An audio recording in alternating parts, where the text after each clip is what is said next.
is going to get to it before any Delran forward does. See if Alexis can get into one and help change the field position. And we want to welcome everybody watching live on YouTube here today. Sorry for it took us a little bit. You didn't miss much. We're only, what, about 3 minutes in, Rob? Yeah, just about. A little over 3 minutes in. And we'd like to welcome everybody who can't get out to the home of the Bears here to stream this game live. Special shout out to Sean Clank, not only an amazing athletic trainer, but also brought us a missing piece of equipment that we needed. The wireless adapter, pretty important if you're going to stream a game. But we welcome everyone. It would help. Got to get a whistle now. Looks like a free kick here, just a few yards outside the box, Rob. First real opportunity here for Delran on that far side. Well, Delran gets the opportunity, but Nia Holloway is really working well and pressure in the forwards, doing a nice job out there in her first year playing soccer at Sterling. Had played before that, but she is a sophomore, came out this year, and she's been a big help to this team, no question about it. Set up the wall, kick goes in. Beautiful kick across the 18 off the back of Karina O'Neill. Shot in and scooped up by Lambertino. That's exactly what you want on the serve in there, right inside the 6. And good job by Sterling getting to that and getting it back out, because, you know, those ones that stay loose, even for a couple seconds, they seem to find the foot of an opposing forward. But good job defensively by Sterling. Sterling really looking for their first time across midfield. It's been all Delran thus far. Not a long bus trip to about a half hour or so, not too terribly bad, not like what we saw with the boys yesterday with Middle Township. We spoke about that during the broadcast, Kevin, on how much that long bus ride can take a toll, kind of almost lull the team to sleep on their way over to their game. Yeah, and there's really not much you can do about it. I mean, you're sitting there for Middle Township, you're talking well over an hour that you're sitting in the bus, and you could do all the warm-ups that you want, but it's really a tough thing, especially – it's a tough thing in a regular season, but especially in the playoffs. Couple subs, Rob, coming in for Sterling, 5 and 8 into the game. It's going to be Faith Dixon as well as Gabrielle Palladino for Sterling. I think it's real important, too, especially with the adrenaline early on, to not knowing how long this game could actually go. And we found that out with the boys' game yesterday, is get as many girls in early, get them in the flow of the game, and keep them fresh. Our first free kick for Sterling coming up on our half of the field. Finally, Sterling coming towards us for the first time. Chance to get this one deep, and we walked across this field right in front of us, and the field not in great condition. I think that doesn't take the rain very well as it's served up inside the 18 off the head of Palladino and now cleared away by Delran.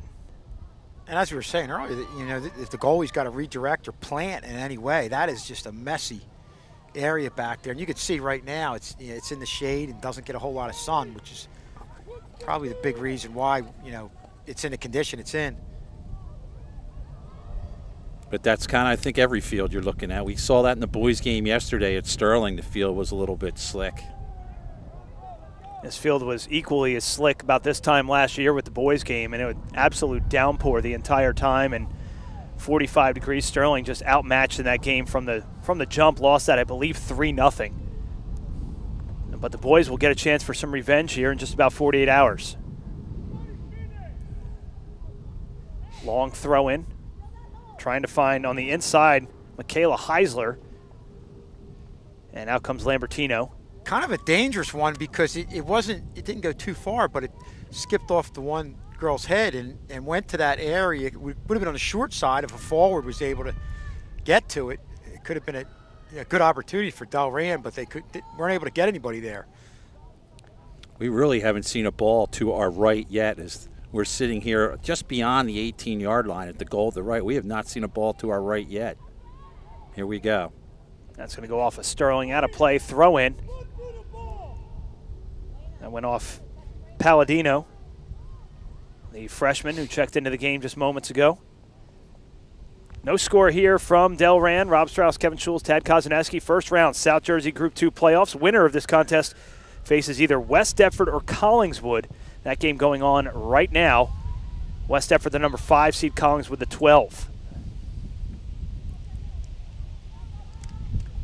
course, one of the big topics here around campus is the 7-1 Delran football team not making the playoffs. I'm sure that's kind of a sore subject with the community around here with the new playoff system that they have in place with the PowerPoint rankings as well as the Brin Index, which I'm sure has some mathematical equation to it.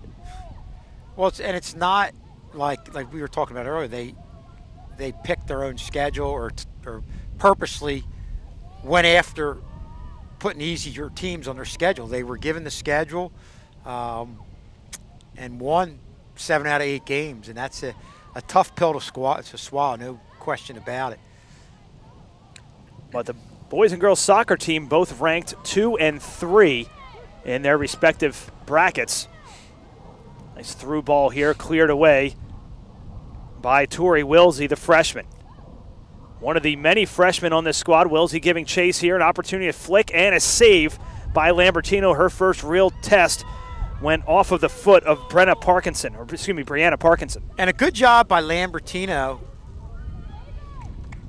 on that left-hand side there, coming out and seeing Karina O'Neill up that left side and getting the ball out to the middle. And that's what Sterling sorely needs right now. They've got to get themselves in a situation where they can get some attack time, because to this point they really haven't had any of it. Again, we welcome everybody watching live as this game is being picked up on YouTube across America, across the world. Hope you're enjoying this game. A lot of kids still in school now. Get a chance to check this out. Hard foul there, going to go against Sterling, and an opportunity about 35 yards, 40 yards away. And Lambertino will set up the defense in front of her. And again, with the wind blowing from our side of the field to the far side, any kick is going to curve towards the far post.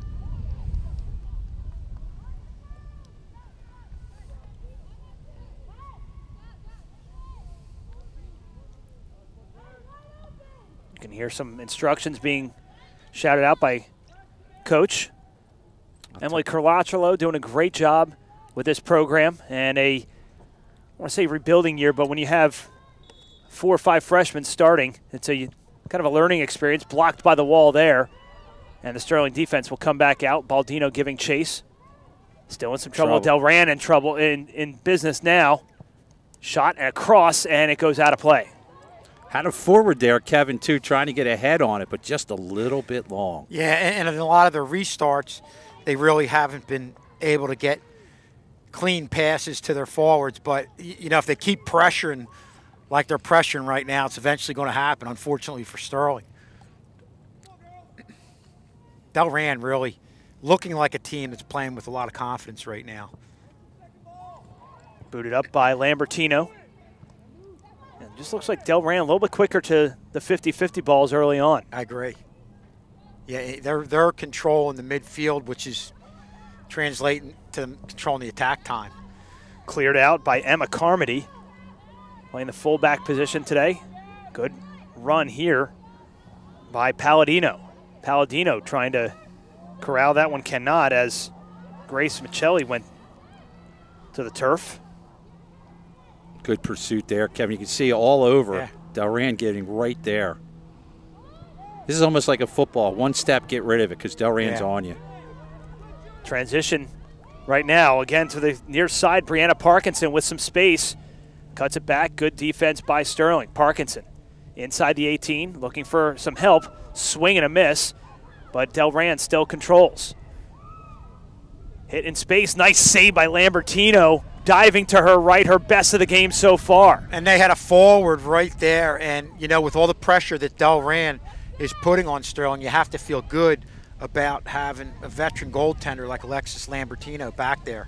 And if anything, could ask anything from the coach with a young team, it's great to have that veteran goaltender.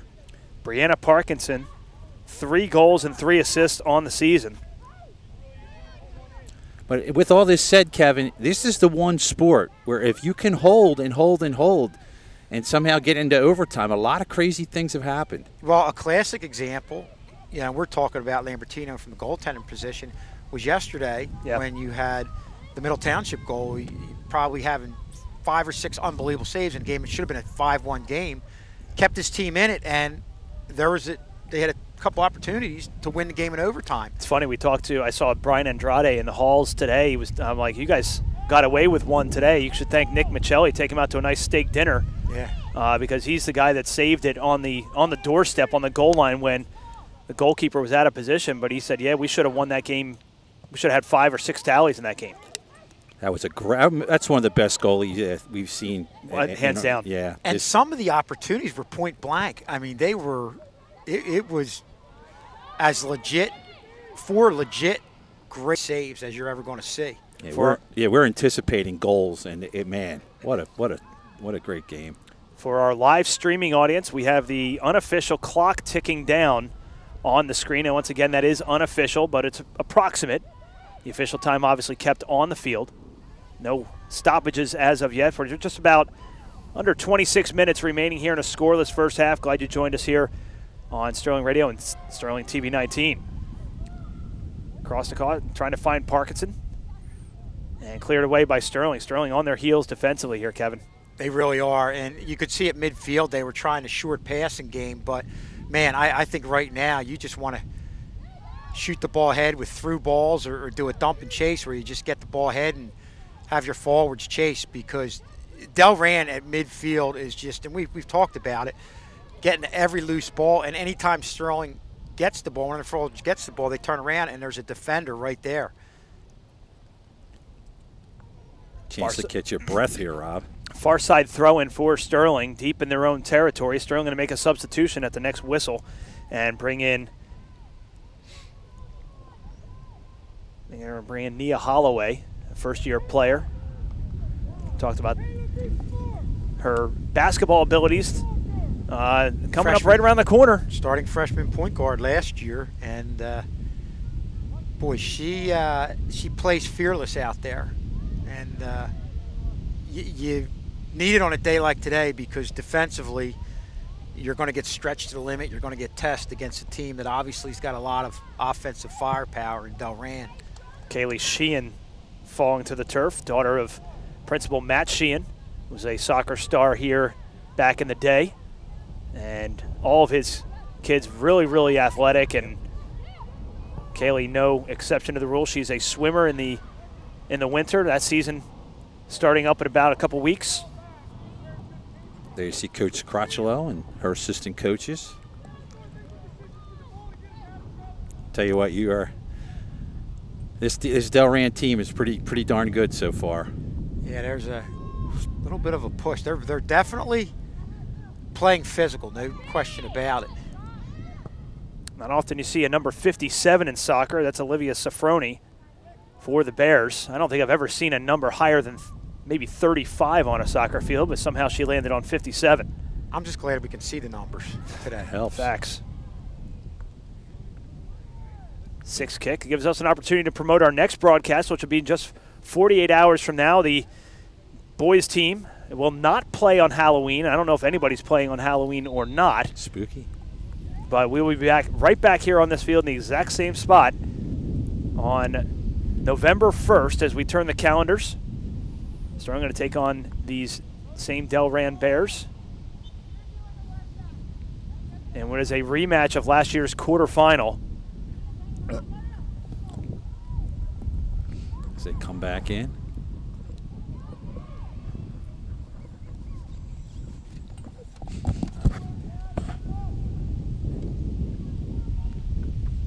Far side throw in.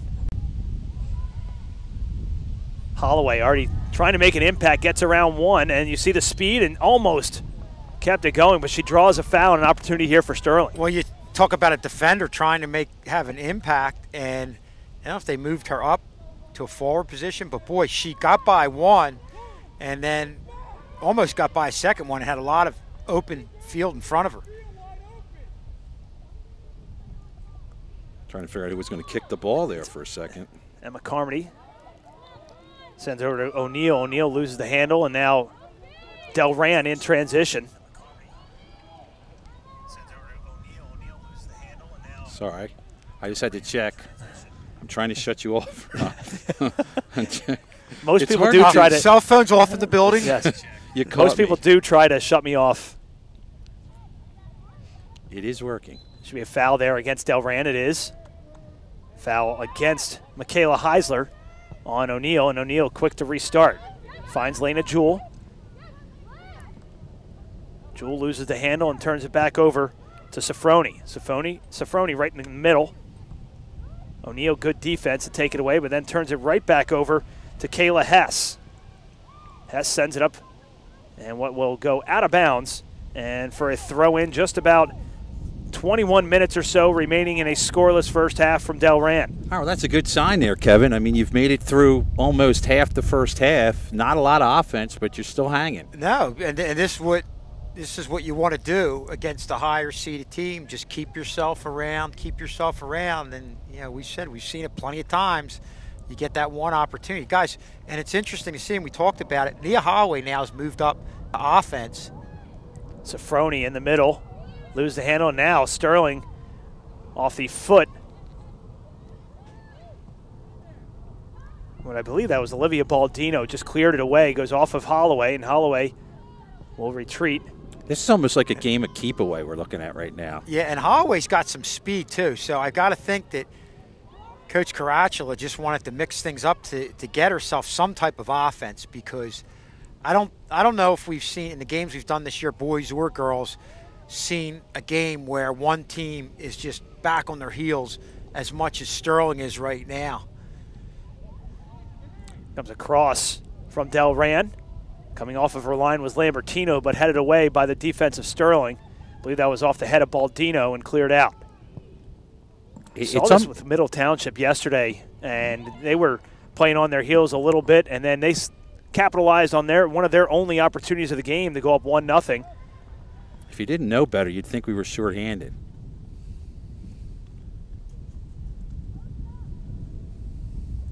Throwing on the far side, trying to find Holloway. Kicked out of play into the fan base of Delran. Not sure if they're out of school yet, as it's about 2:20 right about now. To welcome everybody, could be watching in the classrooms back at Sterling. Whistle, and will be a foul against Delran as we've passed the halfway mark of a scoreless first half. Yeah, so if you're tuning in, again, it looks like we're playing shorthanded, but again, no serious scoring opportunities as of yet. And this is a sport that lends itself, if you play a defensive game and have a good goaltender, you can hang around. Carmody with the leg in. O'Neal there. O'Neal scores! Karina O'Neal on the assist from Emma Carmody on the restart, and Sterling leads 1-0. Well, it happened like you would think they would need to get offense going with a long pass. Karina O'Neal with a lot of speed gets ahead of the pack and just taps it past the goaltender. For Karina O'Neal, that is goal number 10, and that leads the team. How many times have we seen games like this, Kevin, over the years where one team dominates? That's probably Sterling's first shot. It definitely is. Yeah, they haven't had any shots. They haven't even gotten in towards that area. I couldn't tell if that was going to dribble wide or if it was going to just slowly roll in, but the keeper came out, and Sterling strikes first. They're up 1-0 with just under 19 minutes to play. That is stunning. Very, very impressive. Karina comes up big for her team. And again, the thing you like about Karina is totally aggressive. She doesn't know the word stop. Nope. She will run through a brick wall for you. So if there's a ball to be had, she's going to get it, and she got it there. And you look at a change in their offense. They really weren't messing around with the ball, using those short passes at midfield. Once they got it, they just got it upfield and had the forwards rushing upfield. And we're able to tap that one in. Wow, what a change of events here, just with how Delran's just been absolutely dominating the attack time. And it's almost like Rob said, it's almost like the boys' game yesterday. Middle got the first goal of the game, but they didn't get it until the second half. Just about 17 minutes remaining. Sterling on their first real opportunity takes advantage, and they lead 1-0. On the restart, Emma Carmody served it up, and O'Neal got a foot on it, and it just dribbled right into the net in almost slow motion for Delran. And give credit to Karina O'Neill. You know, a lot of times you'll try and go around the goalie or you'll try this hard shot. She just did what she had to do. Under pressure, tapped it just to that right area. And probably the softest shot we'll ever see go in, just a multiple bouncing shot that and we even saw it yesterday. We've seen players with open nets just overkick the ball, and all it requires is a tap. She did it perfect. And our perception from the side, Rob and I always talk about this, you can't tell if it's, from our vantage point, if it's wide by 2 feet or wide by 10 feet. And when I was looking at that, I was like, wow, that looks to me like it's going right in the middle of the goal. Yeah. I'm like, wow. And it did. You never know it until it actually happens, just from where we're viewing it. Hence the delay on the call. Right, right. That's what I say. And you just can't tell. You want to call it a goal, and then it dribbles wide. Nonetheless, Sterling leads 1-0. And I don't think anybody's more shocked than Delran here. They have controlled this entire game. And credit to the Sterling defense for the bend and not break. Well, that's the thing. You know, when they're getting their attack time, Delran has been dominating in midfield to kind of go to that next level of attacking. But when they get down low, one thing Sterling's doing is having a defender in the forwards' faces. And now an opportunity here for Delran as there's a foul about 25 yards out. Sterling will set up a wall. And the best opportunity of the game coming right here, pretty much right in the middle of the field for the Bears. And last time Sterling was able to block it with the wall. This is a close one. This is reachable. Going to go with a 4-person wall as they set up. Official marching them back 10 yards. They try and inch back up. And Delran looking for the equalizer here, serving it up. Ryan Matthews. Matthews with the service, hits the wall again, and Sterling able to clear it away. Almost went off the hand of Matthews on the clearance. Nia Holloway on the deflection. Aggressive play there by Holloway. Tiptoeing the line. She's impressive. Finds Sheehan. Sheehan inside the 18. Sheehan, an opportunity here. 1-on-2, takes it to the corner. Now backs it out. So Kicked off right in the middle by Natalie Klodnicki. And now Sterling has a throw.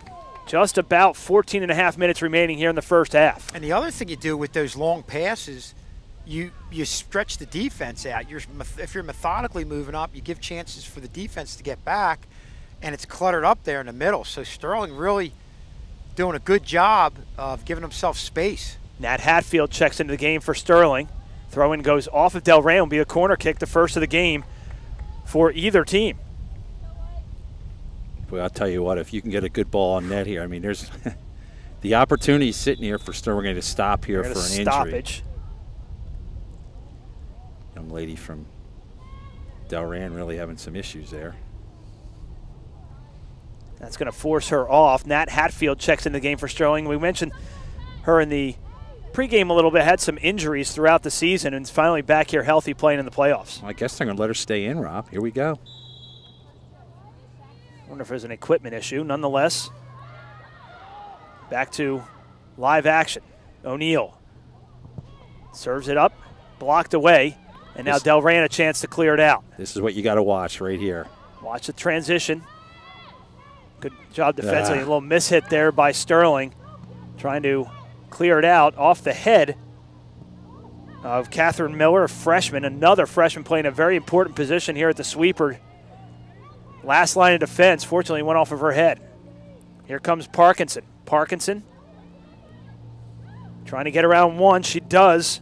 Gets around Wilsey and deflected away. And now it's a Delran corner, their first of the game. Great job by Baldino. She got in front of the shot there and knocked that down. That was very well done. Because that was a good opportunity. And that's what I was saying. When Delran's getting deep in our end, we're doing a good job picking up a body and making it difficult for the Delran forwards. Beautiful corner kick, headed the wrong way off of Delran. Holloway giving chase on that far side. Look at the speed there by Holloway. Blows around two defenders, and now she's one-on-one with the goalie. Unselfishly tries to find Sheehan. Sheehan back to Holloway. Holloway can't control the first touch. And now Holloway and Kaylee Sheehan Playing a little give and go here. Now coming near side for Lena Jewell. Hatfield. Back to Jewell. Now Wilsey, I don't think she was expecting that. And now some miscommunication there. Catherine Miller sends it up, but a good offensive push there for Sterling. Look for Sterling to get the ball to Nia Holloway on that far side, because I think when they get it to her, it eliminates them in transition getting caught up in midfield, which has happened a lot, especially in the earlier part of this game. And I think Sterling's just got to work on getting some shots on. They're being too fine. Get the ball to the net. Sheehan with some space on the near side, sends it across. Beautiful ball, looking off the head and just over the top of the cage. What an opportunity for Faith Dixon, and just sailed it over the top of the bar. They almost stole one there, Kevin. Yeah, that was, you could see her coming in. We had a great vantage point of that, and just a well-timed play, just a little bit high. But, boy, if you're able to do that, that's the type of play. You get it to the middle, you leave the goaltender with no shot. Sydney Booth is the starting goaltender for the Bears, and all she could have done on that one was just watch. What a service by Kaylee Sheehan. Holloway. Double team there, and now it will be off of the far side. Callie Roscoe's giving chase on the far side. Sterling has not only fought off the first half hour of this contest on the road against a higher seed, they have scored to lead this one 1-0. Karina O'Neill, the goal scorer. Here's trouble. Wilsey.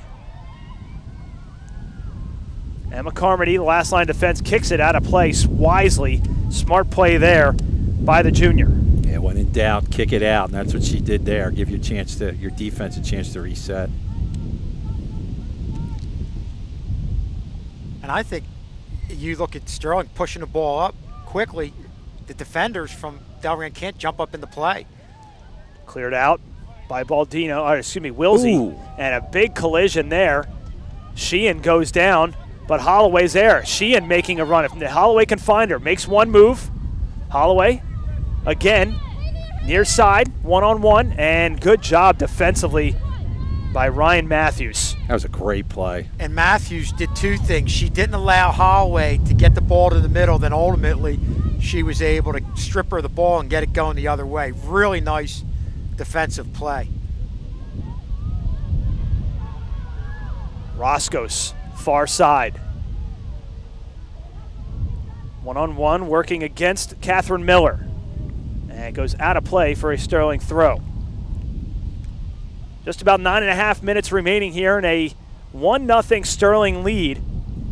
Karina O'Neill nets her 10th of the season with the assist coming from Emma Carmody on a restart about 40 yards away from goal. Here's our playmaker. Holloway lets it go out of play and will get a throw in. A beautiful atmosphere here as the trees starting to change color here, and just a great complex. The baseball field, turf baseball field right behind us, which I know will make you guys happy. Very nice. If you get a chance to play there. Yes. Just off the head of Delran.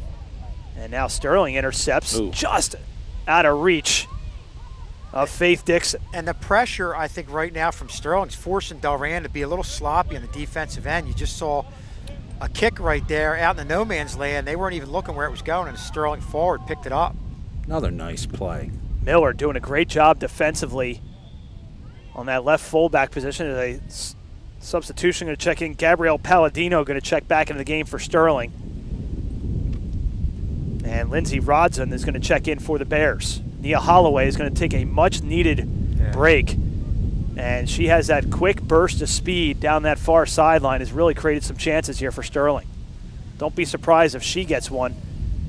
She goes, and she's actually injured, is Holloway. Is Sean Clank going to take a look at what appears to be just a cramp and a stretch. That's good news for Sterling. Yeah, she's been the one that generates the offense and gets it rolling. About 7.5 remaining unofficially as Lambertino will switch fields and set it up. Problem you're going to have here, the ball's going to blow to the middle. It's blowing from our side to the far side, so anything up in the air is going to head back to the middle. And this is the windiest that it's been since we've gotten here. It seems like the wind has just picked up here in the last few minutes. Well, if it continues, it's going to help Sterling kind of with the wind at their back in the second half. And back from my playing days, guys, when in doubt, they just got to send the ball down the field. I think Sterling can't be too fine with their passes. If they get an opportunity, just send it down. And let's see if we can play with it from there. That's exactly what Wilsey did there. Kicked it into the Delran bench. And now we'll retreat back to our defensive position. And I'm talking as much as we get the loose ball even near midfield. If there's any doubt, just send it up. Yeah. Just try not to keep it away a bit from the goaltender. Inside the 18 now, an easy scoop from Lambertino. Doing a Take great your job time. between Because, the pipes. Tad, to your point, it looks like we have more speed with our forwards than they have with their defenders. So let's go for a run. Dump and chase it. Yeah, they're the ball control team, and Sterling is the speed team. Sheehan tried to give chase there, could not connect. And now Delran back the other way. Here comes Sidney Crowley. Hands it off quickly. Switching fields are the Bears now, and Kayla Hess controlling. And then kicks it out of play for a Sterling throw right in front of the Delran fan base. I think if you're Sterling, this is called take your time. Let's get to the half with a 1-0 lead. Look to sub on every throw-in if you can. When in doubt, just send this down now. All right. Take your time. Good run there by Palladino, who is back into the game. Walk up, take your time. See, I like what the boys have. They have, what do you call our soccer, or what do you call, who's our throwing guy? Help me here, guys. Scully. Scully. It takes so long for him to get down that it just runs time off the clock. Sheehan in the middle, wide to her left, shot, and score! Off the hands of the goalkeeper, Sidney Booth, and Sterling leads 2-0. Well, they always say if you're around the goal, put the ball on net and good things will happen. And that's just right what happened right there. We're officially going to find out who the goal was for, but Sterling does lead it by a score of 2-0. And Tad, you saw that short hop right there. So a big goal there. Sterling takes the lead 2-0, Rob. Was that Sheen? No, it was Karina O'Neill's second goal of the game. That's her 11th of the season. Gives Sterling the 2-0 lead. Now if you're Sterling, Kevin, you just got to get to halftime. Just kick it out. Yep. Don't worry. Just get to halftime now. Because you're looking at a higher seed Delran team that just, I think already is feeling the pressure prior to that of being down, now down by 2 goals. Just keep kicking it down. Right now, take your time, take a sub, have somebody else throw this in. Switch sides of the field. This is that gamesmanship I talk about. I love the way our boys team has that, with Scully having to come in from his fullback position. It takes him a good 20, 30 seconds just to get to the ball. And went off the goalkeeper, Sidney Booth, and into the net. Sterling shocking Delran right now, 2-0 in the final couple minutes of the first half.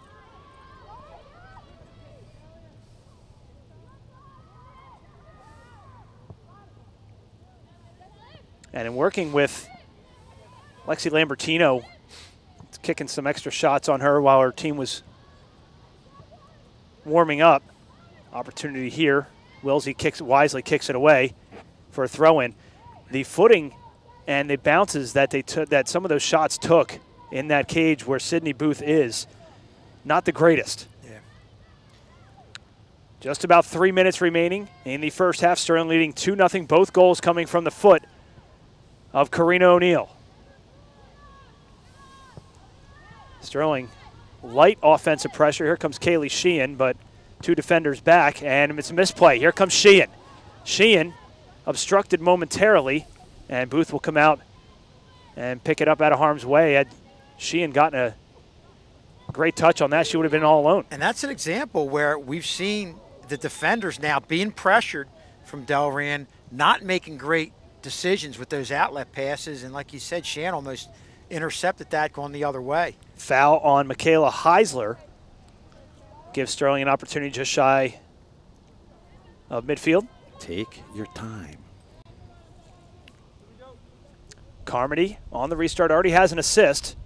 Will boot it. Low line drive into the 18 area. Oof. Taking a swing and a miss on that was Hatfield. And she got all shin pad on that and no ball. Wilsey working one-on-one with Rodson. Backs it back out. Crowley to her right. Heisler. Good run here by Delran in the latter moments.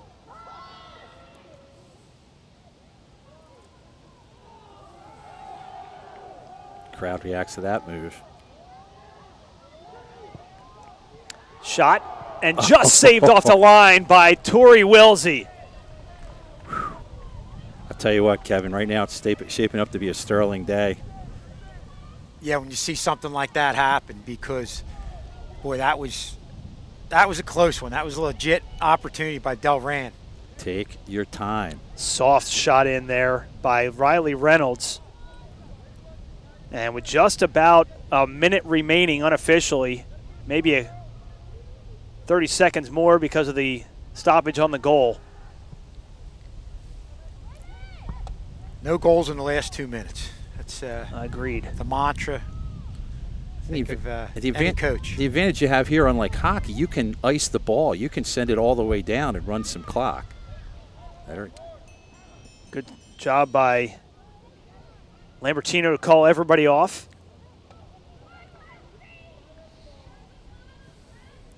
And Lambertino wisely going to take her time here. Boots it up towards midfield. Sent back in by Chiacco. Don't want to give up one here and give Delran a momentum going into the half. You see the time on the screen, about 20 seconds remaining, but again, the officials have the time that matters on their watch, and we'll wait for their whistle, which should be coming up within the next 60 seconds or so. Hatfield loses control, and Hess with under a minute to go.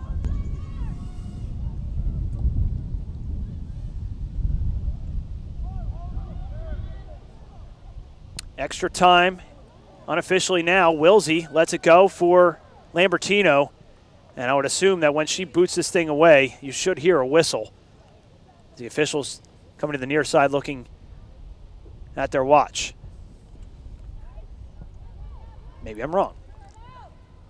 Sheehan, tough collision there. And you can hear coach saying, away, away. You don't want this thing anywhere in your offensive end in the last minute or so, and there, that'll do it. Sterling, thanks to 2 goals from Karina O'Neill, lead this one 2-0 on the road at Delran. Kind of a shocker here for our live audience as you're watching. There's Karina right there, Kevin. I mean, how many shots did Sterling get on net? 3, 4 tops? And what she did, you saw in the first goal, that was kind of a breakaway and going in the goalie coming out at her and just tapped it. But the second one, if you're getting limited opportunities, she was just outside the circle right there. Turn, unload it, you put it in the net. You know, it wasn't a real hard shot, but must have skipped off, you know, a bad spot there. The goalie wasn't able to handle it. Just like that, you're up 2-0. So we'll take a quick break, come back, and get ready for second half action. Sterling leads 2-0. You're watching live coverage of Sterling Girls Playoff Soccer right here on Channel 19 and Sterling High School Radio. We're back right after this.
And welcome back to Delran, New Jersey, ladies and gentlemen, and an upset potentially in the making here. And Sterling, thanks to 2 goals from Karina O'Neill, lead this one 2-0 at the half. And Kevin, why do I think we're on the correct side of the field? I think we're going to see a lot of action this next 40 minutes on this side of the field. Yeah, I think so. I mean, you're looking. One thing I like about this second half is you're looking at the wind. I think that's going to help Sterling out a little bit, again, with the long passes. And just right now, I think having to play the same way they've been playing. Shoot the ball ahead. Don't get caught up at midfield. And we said we felt like from a speed standpoint, Sterling with their forwards, especially Nia Holloway and Karina O'Neill, you feel like you've got an advantage. Sterling, 2 goals on 3 shots. Each team a corner. The one thing that Lexi Lambertino is going to have to battle here, not only the field conditions, but also the sun and the shadows, which may play a part. Both goals obviously scored down here as O'Neill boots it away. Congratulations to Karina O'Neill, scored goals, career goals number 49 and 50, and what a heck of a time to do it. Not sure where she stands all time in girls soccer history, but that's a heck of an accomplishment in her career. Well, they were huge, and now I want to say this next 10 minutes or so is very huge for momentum in this game. Wind starting to pick up. You can hear that in our microphone. Delran, as Lambertino calls everybody off, giving chase there was Roscos. Now the wind as we stand here is blowing across the field, but a little bit more towards the flag on the far left side. So you're going to get a little bit more of a kick, especially in that direction. You're going to get some push from the wind. Just getting word that Lexi's last save, Lambertino that is, of Sterling, that was her career 400th save. So the junior, a lot of milestones here today. And Rob, we had some very interesting stats that the stat keepers gave us at halftime that really indicate how this first half was played. Shots on goal, Sterling 3, Delran 6. Obviously Sterling 2 goals to show for Delran, yet to get one on the board. And Sterling, Lexi Lambertino, we just mentioned, 7 saves, none bigger than in the closing moments of that first half. Shot and just over the bar by Kaylee Sheehan. Kaylee Sheehan, 5 goals on the season, looking for number 6. Well, good job of Kaylee Sheehan just turning and unloading, and that goes back to what we were saying. If you're anywhere close, just put the ball on net. And I think the other thing, you see the goaltender right now with her hand up to her eyes right now. That is something that I think we see happen a lot when you've got that low sun. You get the ball up in that, and we've seen times where you have goalies losing it in the sun. And it's going to be more of a factor for the Delran goalie when she looks back towards our camera. The sun is over our head. It's really not going to be a factor for our goalie. Not as much. The only thing that might play a part is the shadows, and you talk about that in baseball a little bit, but probably not as much in soccer here today. But again, I think I haven't seen the other side, the goal mouth area down on the far side, but this near side where Lexi Lambertino was warming up pregame is really, really chewed up.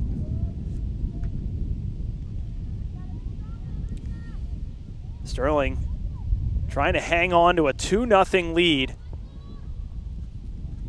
and advance to the next round to face either Colonial Conference opponent Collingswood or West Deptford. And guys, I was looking at, you're looking at the couple of the opportunities Delran's had. They definitely don't have the speed and transition that Sterling has. We were talking to Mr. Shan, he was coming over, just saying how they slowly and methodically move it upfield, and that's their style. But Sterling's equal to the task. They're getting everybody back and seemingly having everybody covered, even when Delran gets it deep in the Sterling end. The crowd reacted, but she had all ball for Delran here. That's why no call. And now a whistle. And will be a Delran free kick, just shy of midfield.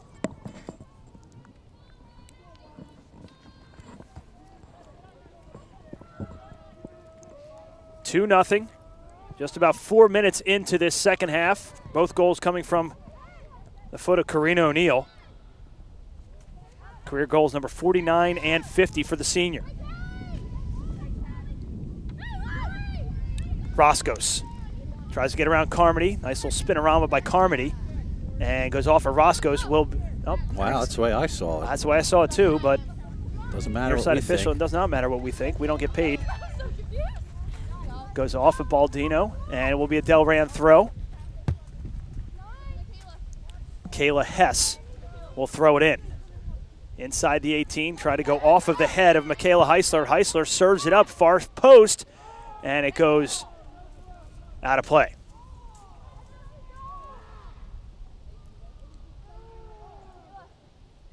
Well, now if you're Sterling, it's just a matter of, again, smart plays. If there's any question at all, kick it out. Don't try to do too much. Don't do an extra pass if you don't have to. Low line drive kick by Lambertino off of the foot of O'Neal. O'Neal looking up for Palladino. Can't control. Goes off of Delran, and it will be a Sterling throw. Tori Wilsey comes up. Imagine what an upset win, if you can hold on here, does to the program here with such a young team. Right. A team that's just gaining a lot of confidence as the year goes on. And again, we talked about that Haddonfield win. That, I think, really catapulted them confidence-wise to where they are now. You almost got to feel like if you can beat a Haddonfield, that you can hang and beat anybody. Sterling in their final 3 games, won 2 of them. They beat Haddonfield, shut out Haddonfield and Seneca, and lost 2-0 to West Deptford. Back on October 24th, West Deptford could be the Sterling opponent. They are the higher seed, but we see what's happening to higher seeds early on here today. You never know. Shot by Sheehan, scooped up by Sydney Booth. Kevin, our player was taken down just outside the box, and we played on. It was close. Yeah, they're letting them play, no question about it. Again, we were talking about the physical nature of this game. We've seen it, throughout the first half, and you're seeing it happen now. Baldino. I think good defense. I think Sterling's doing a better job getting to the loose ball, getting to it first now. No question about it. And in that whole the early part of that first half, it just seemed like Delran was getting every loose ball, but getting 2 goals and being up 2-0 can energize you to win those 50-50 balls. Oh, boy. Miss hit there. An opportunity here for Victoria Rowland. Rowland chips it in away from Lambertino, makes a diving save, just goes out of play. I don't think Lambertino got a hand on it, and it just skipped wide. But a good job of Sterling defensively recovering. You saw the forward get to the outside, and, they were able to get a shot, but because the defender put pressure on her, it was a shot from a bad angle and forced her to go wide right. Junior netminder tees it up from the 6 and boots it out of harm's way off the right knee of Hatfield. Lena Jewell has it deflect off of a Delran player. It'll be a Sterling throw right in front of the scorer's table. You see Coach Caracciolo has a South Jersey championship under her belt, so she knows what it takes, and they were not a highly seeded team when that one went down either. I believe they were a 7 that year. If I remember correctly, I'm sure Coach will correct us tomorrow when she comes back and watches the broadcast, but they were a lower seed. They hosted the first game, won in overtime, and then never looked back until the state semifinal. And they lost to... I know we were at St. Augustine, yeah. They were at St. Augustine Prep, and it was chilly. And then some. Homedale they lost to. Okay. Good knowledge by you. Thank you. That was the thing I remember about that game is we were going back and forth in the first half and not sure what happened, but the other team controlled the second half about as much as I've seen one team control another team. Game did go to overtime, which Sterling ended up losing that state semifinal game. But after you win a group or a sectional title, everything else after that is cream cheese. Icing on the cake, if you will. Of course, you want to win the game and keep advancing. Whistle and a foul. Offsides, I believe. No, Nope. impossible. Sorry, my bad. I'm getting a little nervous in some of these dump and chases with our defense. We've had 2 missed hits the last 2 times down, and you just got to keep your body in front of it. You can't be swinging your legs out to the side. You got to keep the body in front of it. Keep the ball in front of you. Especially with a 2-0 lead.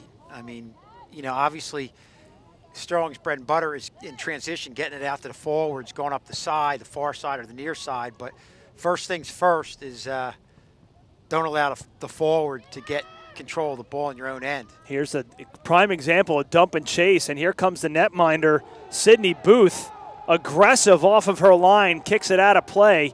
She had to sprint a good 25 yards to get to that ball as Nia Holloway had booted it forward. I guess they're calling a foul against Sterling, so a free kick. Wow. Did not see that.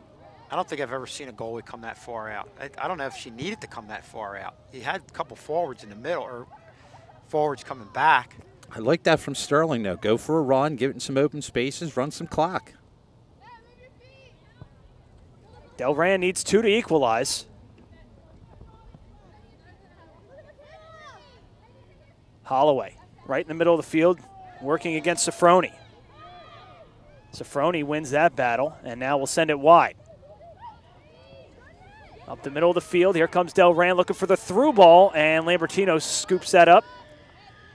Down the other end, I think Sterling being a little too fine, Kevin. I think if you get a chance, chip it up, go for a run. Don't look for that extra pass. Go. Yeah, and Tad, you see, Delran looked like they were trying to get the ball wide to stretch the field out so they can work with that diagonal passing, the through balls, and it really was effective in allowing them to get upfield. There's another one, ones you try and take from the side. Near side kicked in, and Lambertino hang on to it. Probably could have let that go away for a 6 kick, but she snags it and will clear out the offensive players for Delran. Well, the thing we talked about before the game, and it really doesn't show up in camera, inside the 6 is very, very choppy in the goal to the right. And there's a possibility you could think a ball is going to bounce one way, but it could hit a divot and go back in a totally different direction. They're going to stop the clock momentarily. What do we have going on here?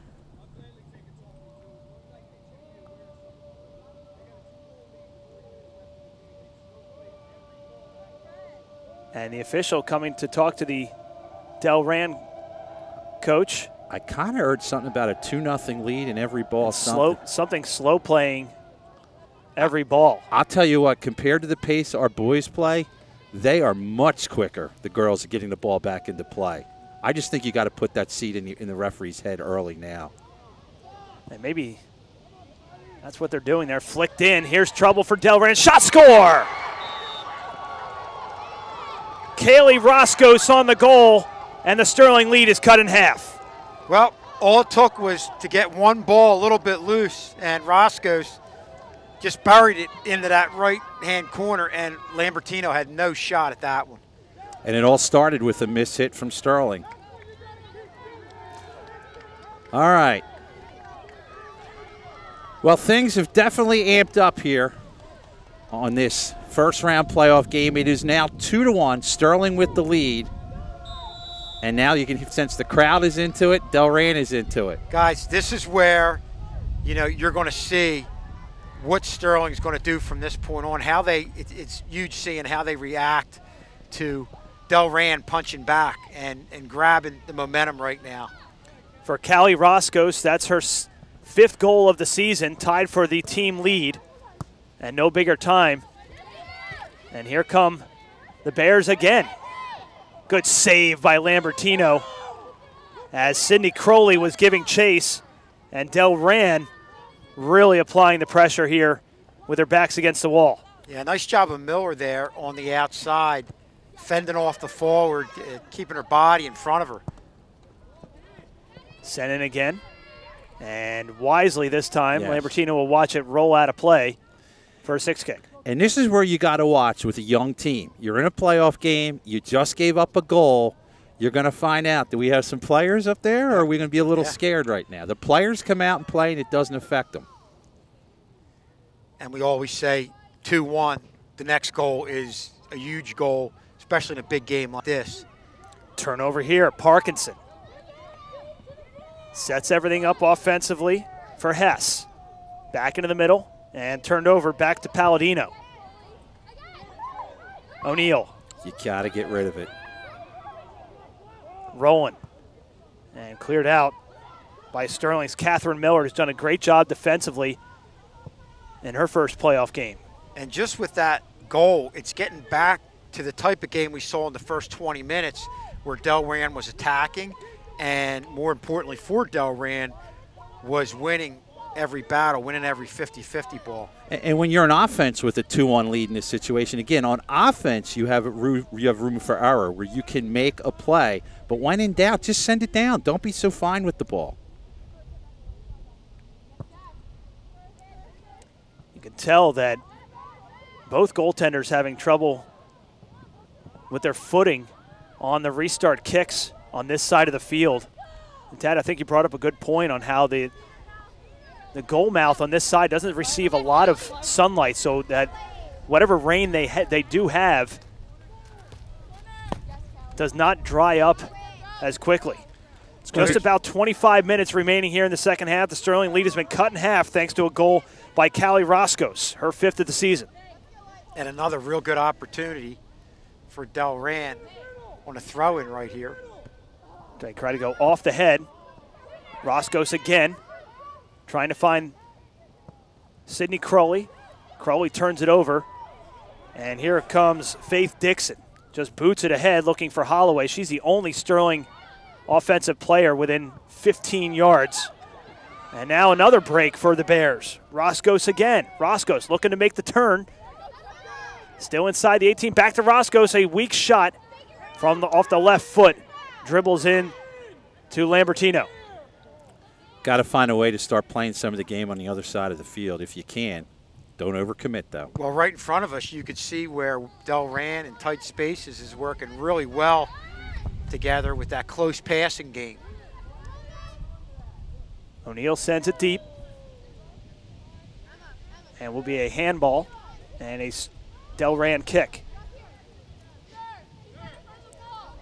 It's about 24 minutes remaining.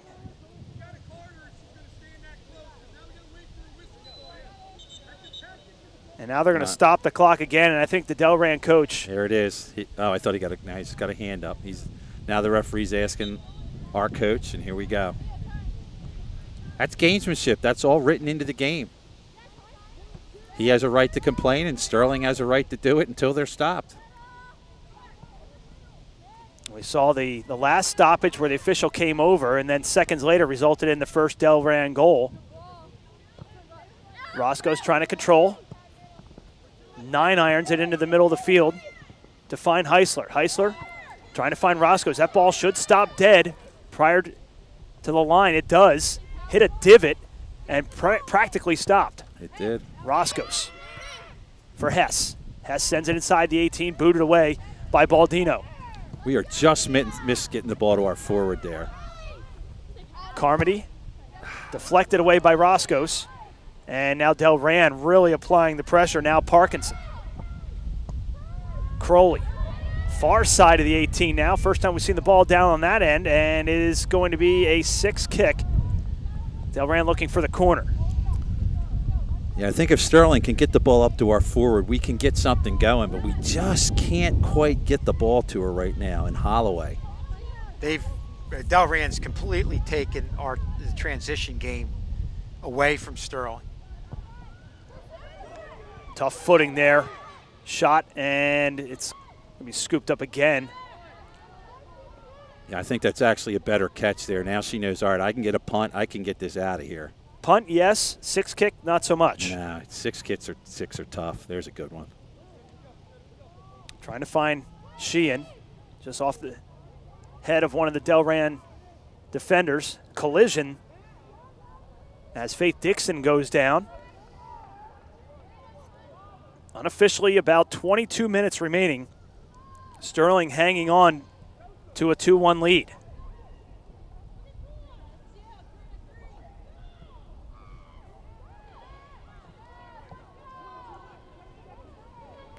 You can sense it, Kevin. Delran is flirting again.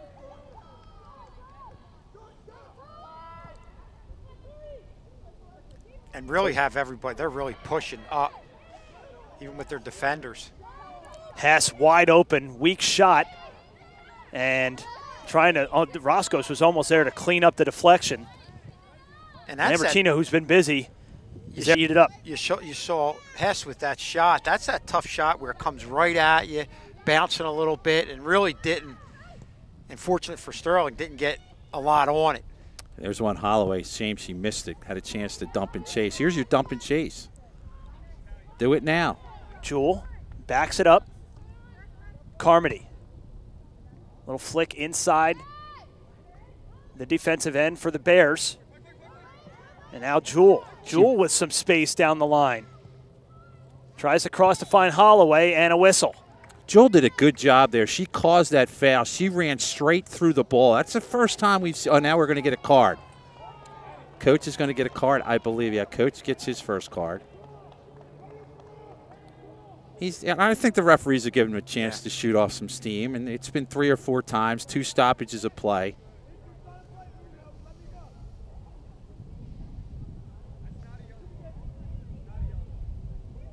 And again, you could sense the frustration with any team who's highly seeded in a game like that. You get it. It's part of this game. You guys see that a lot when coaching baseball. You have some words with the umpire. Ooh. Delran almost headed it right back into their own net. Roscoe's against O'Neal. O'Neal wins that battle. O'Neal lets it go out of play. Will be a corner kick for Sterling. You got to think they get a goal here.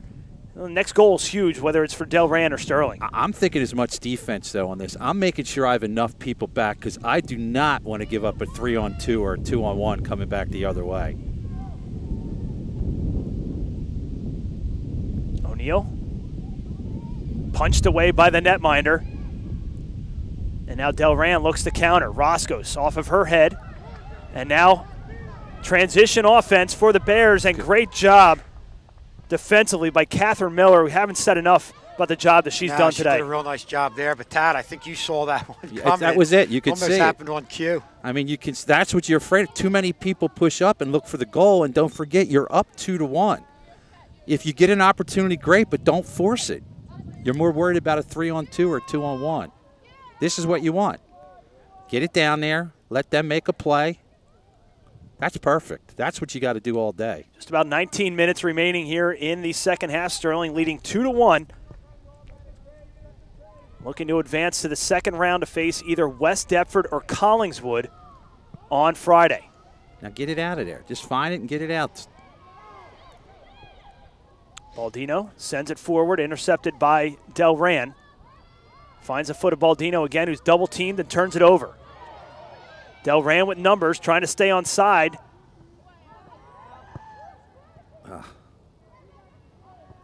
And sent up again.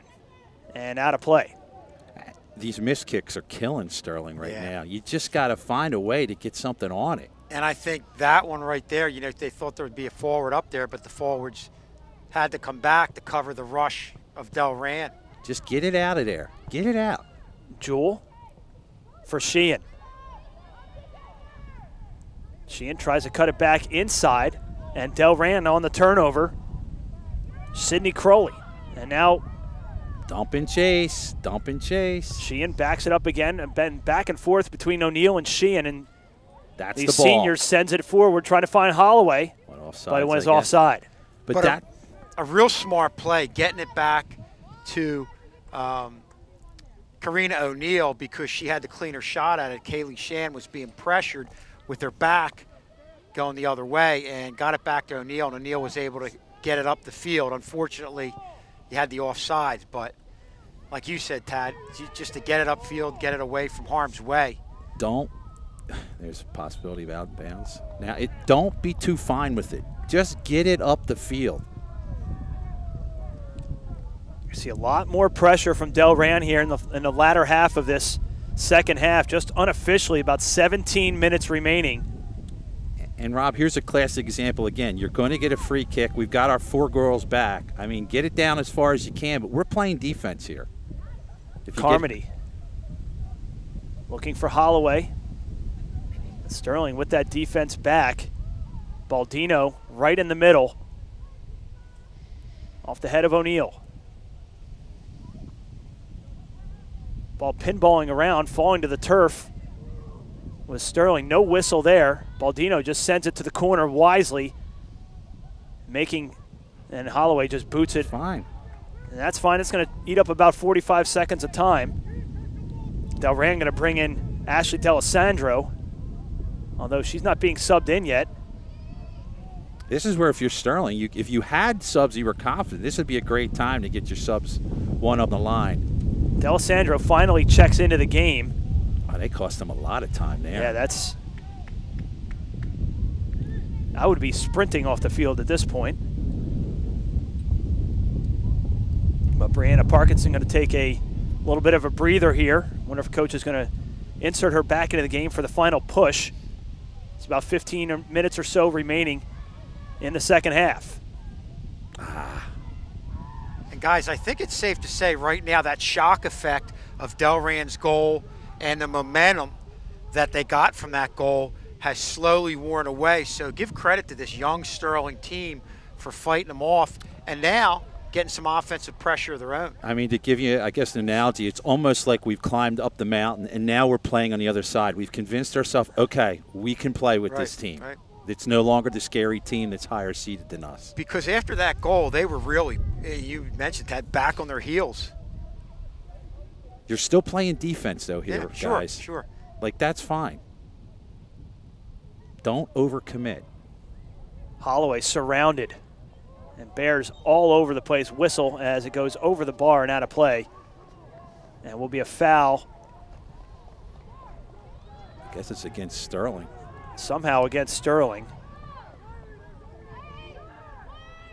Now, again, this is where you have to be back with your defense. Sterling going to put 5 players on the defensive half of the field. And here comes the dump and chase, but it finds the chest of O'Neal. Sheehan bumped off the ball, still pursuing it. And now going wide to the far side for the Bears. Trying to find somebody to pass it. Now they're finally set up offensively is Heisler. Heisler, Matthews, and now punted away by Baldino, and you can hear the Delran head coach really not happy with the way that their team has been playing.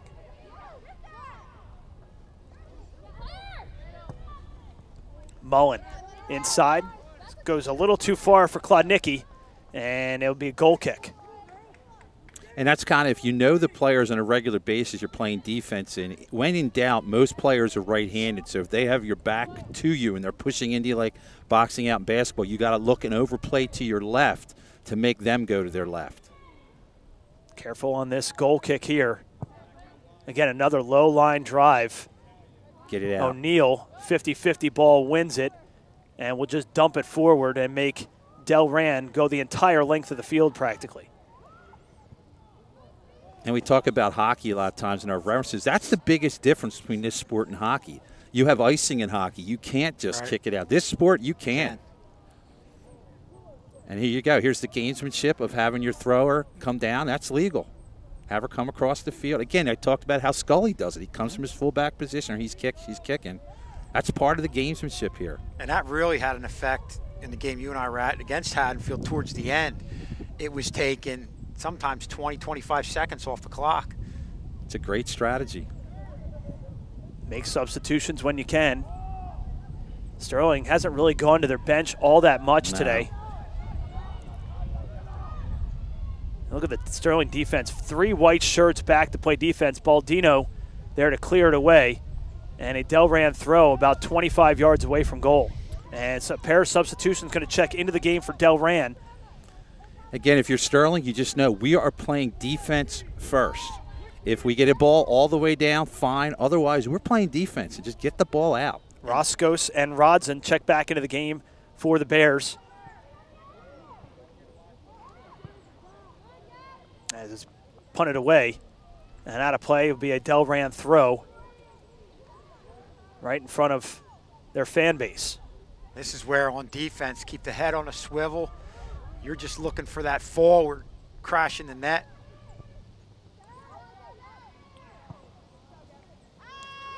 Last line of defense. Runs into Holloway, and I think that's on Holloway. I think that is going to be on Holloway as Sofroni went down hard and was holding her face. It's going to be a foul against Sterling. Holloway, not many people run through Nia Holloway. No. We've seen that on the basketball court. She kind of plays like Karina O'Neill, straight. I'm going to stop the clock right there. Now the officials are going to talk for a second here.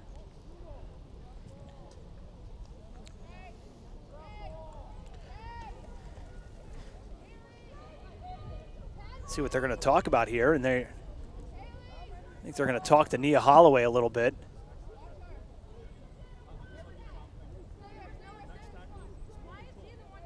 All I heard was next time more control. That's started up again. This is where Delran scored on a restart earlier, sent into the 18. That's going to go well past the keeper. And they're going to say corner kick. Yeah, no, goal kick, goal kick.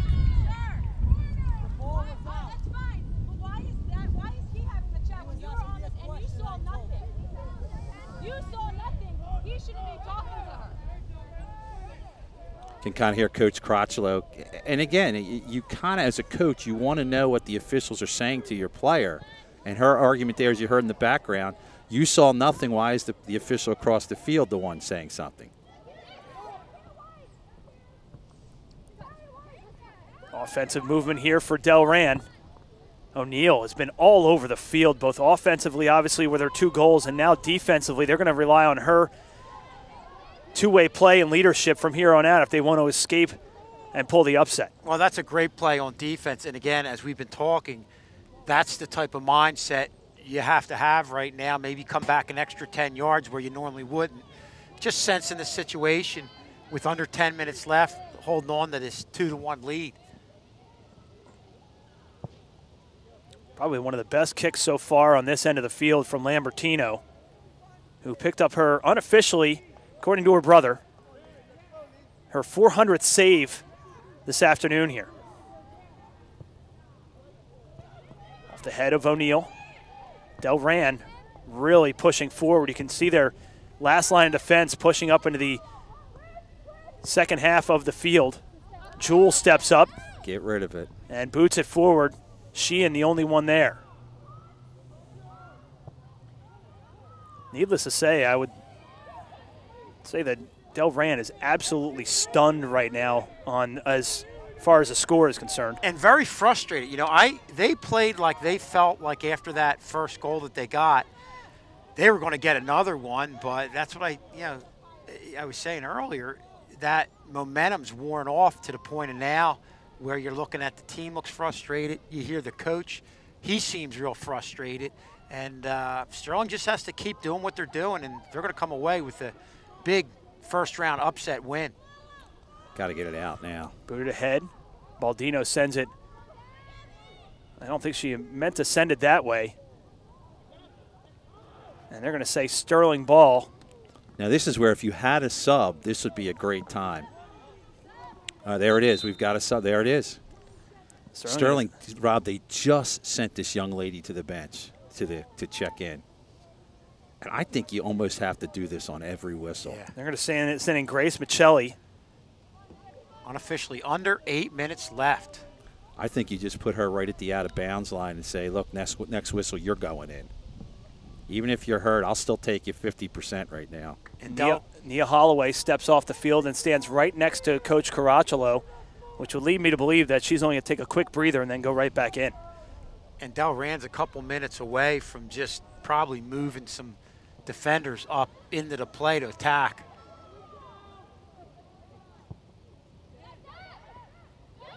Roscos with the goal and the ball right now. One-on-one battle with Emma Carmody. Carmody doing a great job defensively. Yeah, Carmody kind of got caught going for the ball, and they got past her, but just a great job in recovery and getting back and forcing the ball the other way. Into the middle of the field. Wilsey clears it out, and Sterling with numbers the other way, looking for Sheehan. And Sofroni sends it forward for the Bears. Wilsey again sends it forward. Finds the foot That was Sydney Crowley. Middle of the field, Heisler. Heisler inside the 18, goes well wide of the cage. Not the shot that Delran wanted there, with just about 6.5 unofficially remaining. I think you're at that point, Kevin. I think if you're Delran, I think you're pushing every, especially now with the 6-yard kick. They're still staying back though. Lambertino slips as she hits it.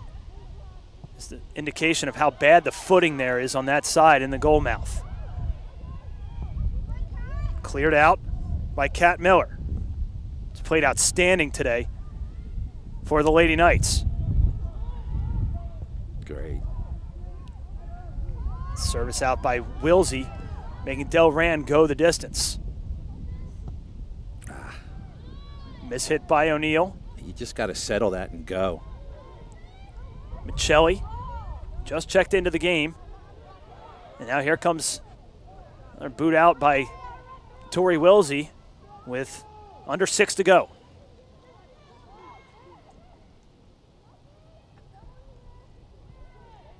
Oh boy. Looking for a clearance. Turnover here. Heisler. Wilsey again there to save the day. And now Delran really applying the pressure, Schulze. Yeah, and I see a couple girls back. I feel like they got to get more into the play, especially right now with having a restart on that far side. I'm really surprised you've got 3 girls back. At least 2 of them should be up a little bit closer. Parkinson checks back into the game for the Bears. They're all up now, Rob. Everybody in for Delran, trying to force a turnover.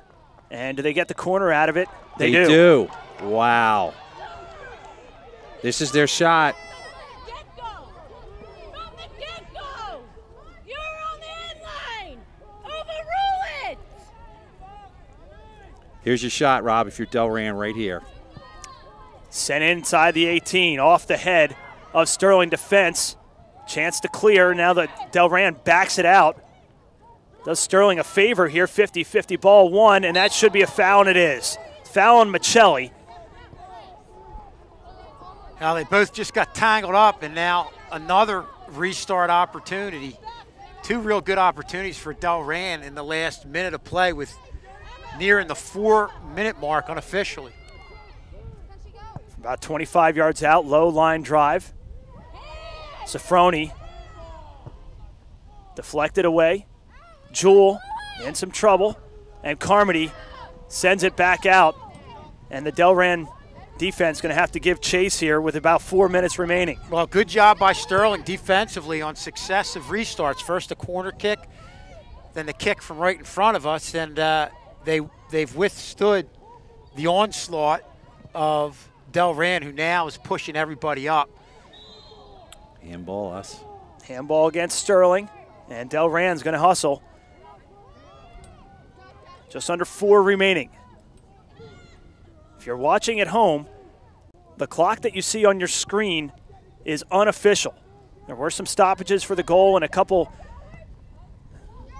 Good job by Karina O'Neill getting in there, and they're going to put it to that corner right there and take some more time off the clock. Don't over pursue this. Take your time. Pressure's on that. Oh, goalie came all the way out for that. Deflected away. Just told there's 4 minutes left, so we were a little bit off, but 4 minutes from Sean Clank coming over and giving us that good information. Here comes subs coming in for Sterling too if they want them. And why not? It's a kick. They can't. You got to wait for the throw. Again, this is a situation, guys, where don't send everybody up. I'm still playing defense here. I've seen it a ton of times where people overcommit to a shot or a goal here. We saw this in the boys' game yesterday in the final 30 seconds of the game where the boys won it off the foot of Brian Andrade. Now hustle back now. Get out of there now. Sterling collapsing defensively. And Offsides. now a whistle. And they're going to say foul against Delran. Wow. An opportunity here for Sterling to not only eat some time off the clock, that is really what you're looking for here with about 3 minutes to go. And I'm just telling whoever's kicking this is you put it on net. Everybody else back up. I'm just letting her back up. Put it on net. Who's taking this, Rob? Oh. O'Neal with a shot. Save by Sydney Booth, and she'll hustle everybody out. Quick right-footed kick as the Sterling defense tries to get set back up. Carmody mishit there. Healed by O'Neal. Just get rid of it. Gets rid of it. Finds Michelli.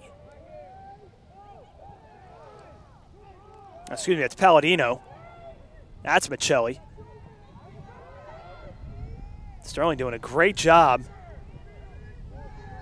setting everything up here defensively and just eating time up. Baldino just sends it forward, and that's what you want to do. About 2 minutes left. Don't get caught up overhandling the ball at any point in this field. Heisler. Now here's probably the last chance for Delran if they can get a control here. As they are running out of time, there are about 2 minutes remaining. Get rid of it. But I sound like a coach. Sheehan. Wow, there's a real good one by Sheehan, getting it up in that corner. And I'm going to guess we're moving on 2 minutes. Sterling going to make a couple subs. I'm going to bring in Fossbenner and Nia Holloway. Again, they'll still attack this throw-in as a defensive play. Send it to the corner if you can.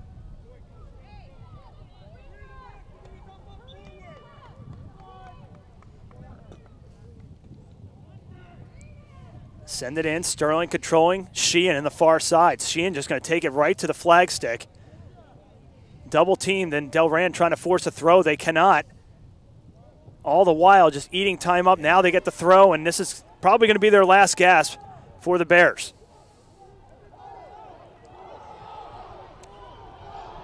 No whistle there. Delran faithful wanted a call. They're not going to get it.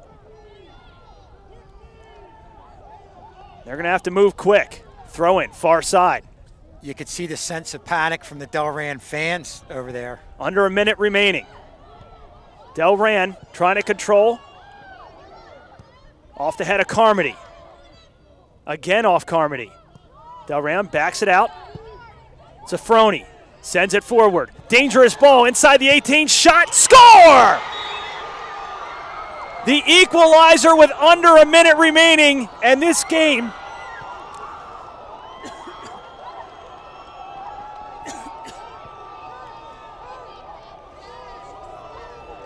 that is an absolute crusher. You can see it, the defense knows it. You get that ball that goes ahead of the pack, goes up high, they lose control, and there's a Delran forward to make that one count. Sometimes they say just put it on net. You never know what's going to happen. As the time is winding down, not much time remains. We'll find out maybe not at the sure break on here. the goal scorer.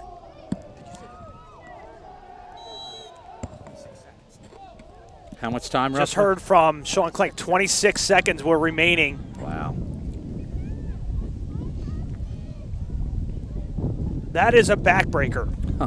If there ever was one. Sterling was 26 seconds away from pulling the upset. 2. So we're going to overtime. Unbelievable.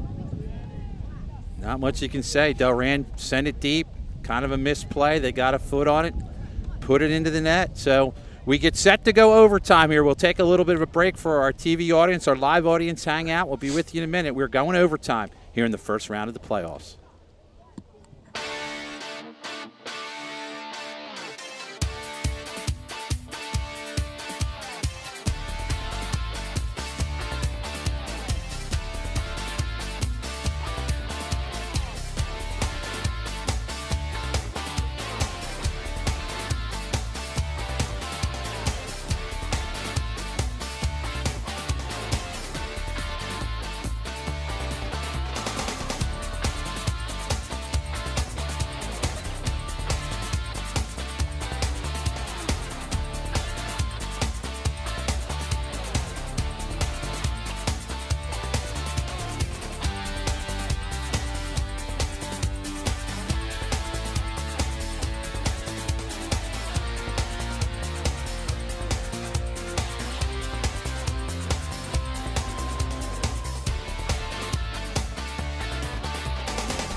Head into overtime in back-to-back days here on Sterling Channel 19 as well as Sterling Radio.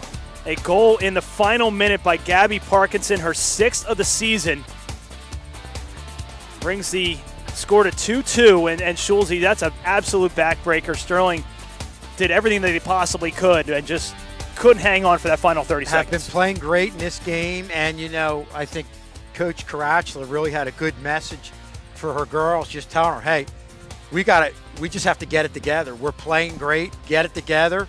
Let's get out there, play good defense, but at the same time, attack like we were in that early part of the second half. And a reminder, the rules for overtime, 2 10-minute periods. There is a golden goal. If you score, you win the game. Otherwise, 2 10-minute periods. If nobody scores, we go to the dreaded penalty kicks, which we talked about on the ride over. Yeah. I don't think anybody wants to see that. Looking forward to that. And we had a great conversation on the way over about that, Tad, about what the right way. I know the soccer tradition is to go to penalty kicks after playing for so long, and everybody has their different views on it and how you remedy a situation like that. But score the goal and get out of here, and you don't have to worry about PKs. Well, again, it's going to be 10 minutes, then a quick break, then another 10 minutes. The thing that Lexi Lambertino is going to battle now is the sun, something she hasn't battled in about an hour. Delran with the momentum. Gabby Parkinson with her last goal now leads the team in goals with 6. And I don't think she scored a bigger goal in her career than that one. I would think not. That was amazing. And it was clutch because a lot of times you see that high bounce, girls get too excited, hit it over the crossbar, but boy, she just settled in and buried it with 26 seconds remaining. Jewel with the throw-in, looking for Holloway. Goes over the end line, will be a 6 kick, and we'll see how Sydney Booth handles the 6 kick here as Lexi Lambertino had her struggles on the 6 kicks. Especially when you go to that far side. You can see that's the side that gets less of the sun. It's real choppy. But they're going to have Riley Reynolds take the kick and switch fields.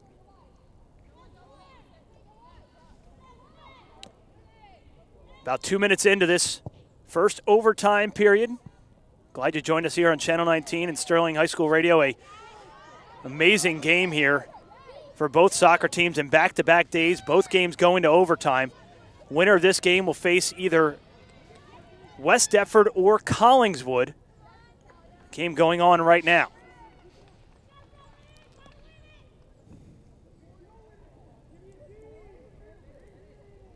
Chiacco with the throw-in off the shoulder of Lena Jewell, out of play. No, went off of Delran, excuse me.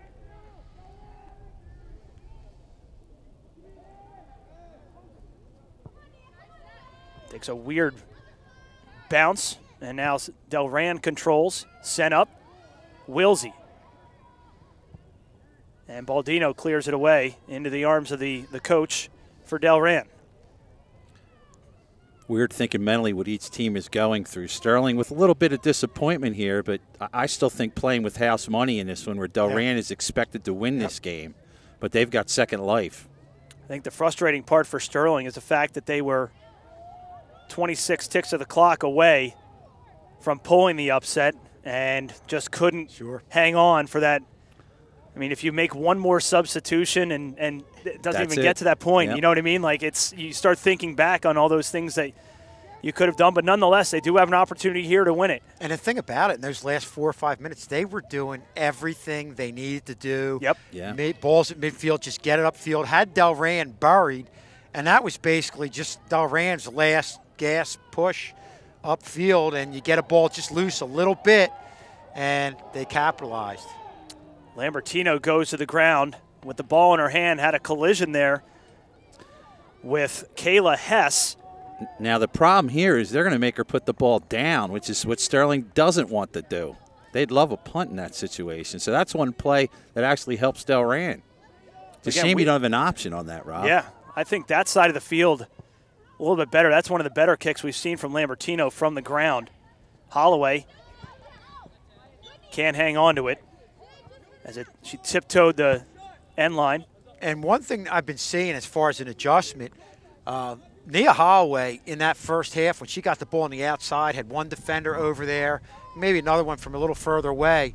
They've got somebody on her, and they know where she's at. When she comes over here, they've got somebody behind her. So they've definitely addressed her ability to separate and get upfield, and have done a good job against Nia Holloway in the second half of this game, because she was just dominant. You know, fortunately for Sterling, that's going to leave openings for girls in the middle. Just about halfway through this first overtime period. Again, if you're just joining us, Sterling had a 2-0 lead at half thanks to 2 goals from Karina O'Neill. Career goals number 49 and 50. Delran strikes back early in the second half. Callie Roscos gets her 5th of the season. And then with just seconds to go, Gabby Parkinson with the equalizer. And that's where we stand right now. 2 10-minute golden goal overtime periods. If you're still tied after that, go to penalty kicks. And if you're over in that area of the field, there's a home field advantage for Delran. This is soccer being played in a hostile territory. Good job by Lexi Lambertino to come off of her line. Callie Roscos was looking for her second and the game winner. Yeah, and that's a big play. Not only just coming out and making it, but making against Roscos, who we've seen on this near side. You know, we had a good look in that second half of her and her ability just to get upfield and get in on balls and make things happen. And don't think Lexis Lambertino knew who was out there and knew she had to come out and break that one up. I like the way Lambertino plays with total confidence, too. Lambertino, only a junior. You can really see that crowd on the far side. Yeah, I think kicking that one out. Emma Carmody kicked that one right into the fan base of the Bears, and I'm sure she heard about it. Yes, she did. Under 4 minutes to play. Teams will switch ends if nobody scores. And the super fans have been doing a lot of leaning against that makeshift fence there. It is crushed down. There it is. You get a good shot of it there, what was left of it. It's been stomped on. And thrown in on the far side with Carmody trying to find Holloway. But the Delran defense all over it. Good boot forward by Delran. Off the head of Rowland. Bumped off the ball. She got all ball. That's fine. By Baldino, and should not be a call there, and I don't think it is. Now they're going to make a substitution. Delran going to bring in Gabby Parkinson. Parkinson, the goal scorer to equalize it, will head back into the game, and a good opportunity for them. The throw in deep in the Sterling territory. 2:40 remaining in the first overtime period. Flicked ahead. Sterling defense collapses and boots it away. Sent up ahead by Sofroni. And guys, that's something Sterling was doing a nice job of in that first half when Delran was getting continuous pressure, continuous attack time. When they got deep in their own end, they really had good coverage on the forwards, and I think you saw it on that last play towards net.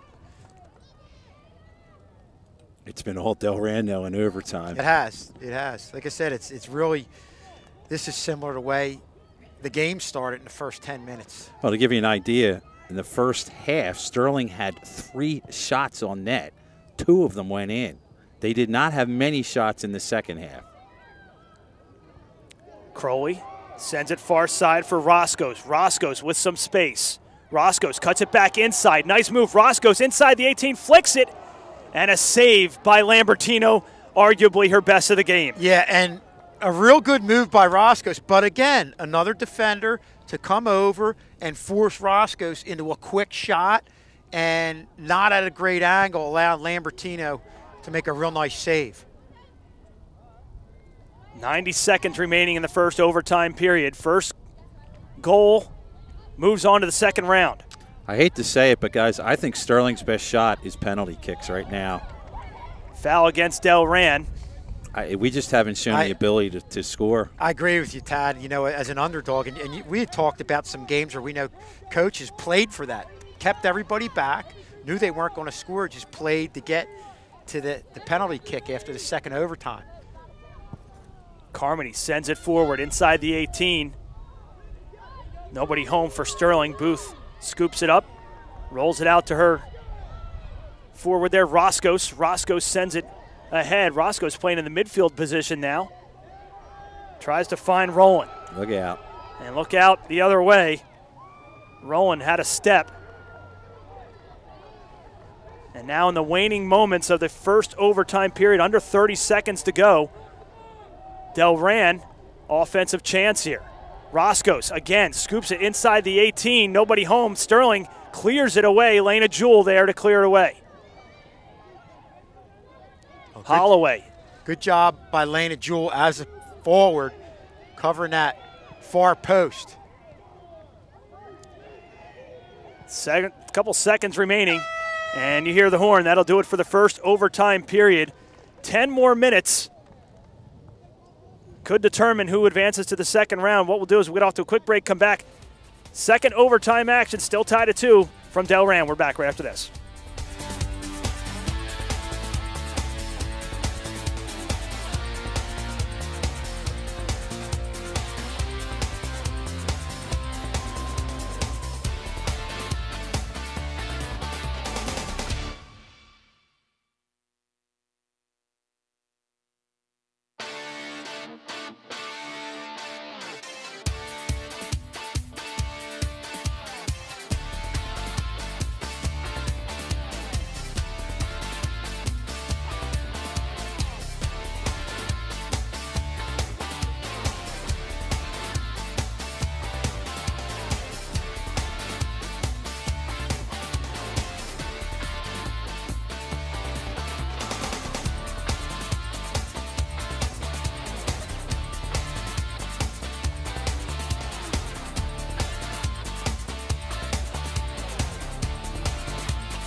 And welcome back to Delran. Still tied at 2, heading to the second overtime period. One more 10-minute overtime period. Golden goal here.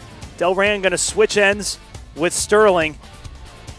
Next goal wins it. If not, we are going to penalty kicks. Mr. Schul's doing the ceremonial dumping of the coffee, says Sterling's going to score. This game is over. As Paul Mays would say, get it away from the equipment.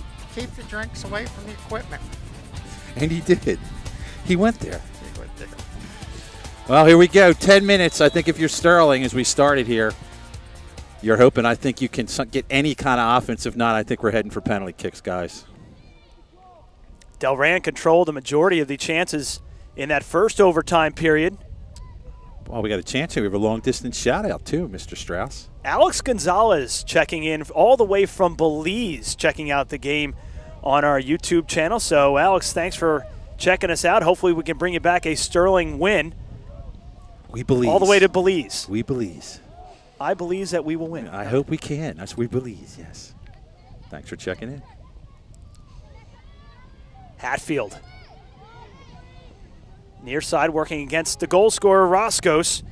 You know something else we haven't talked about, guys? These girls have got to be exhausted right now. Yeah. There's been a couple subs, but not an overwhelming amount for either team. Bumped there by Victoria Rowland.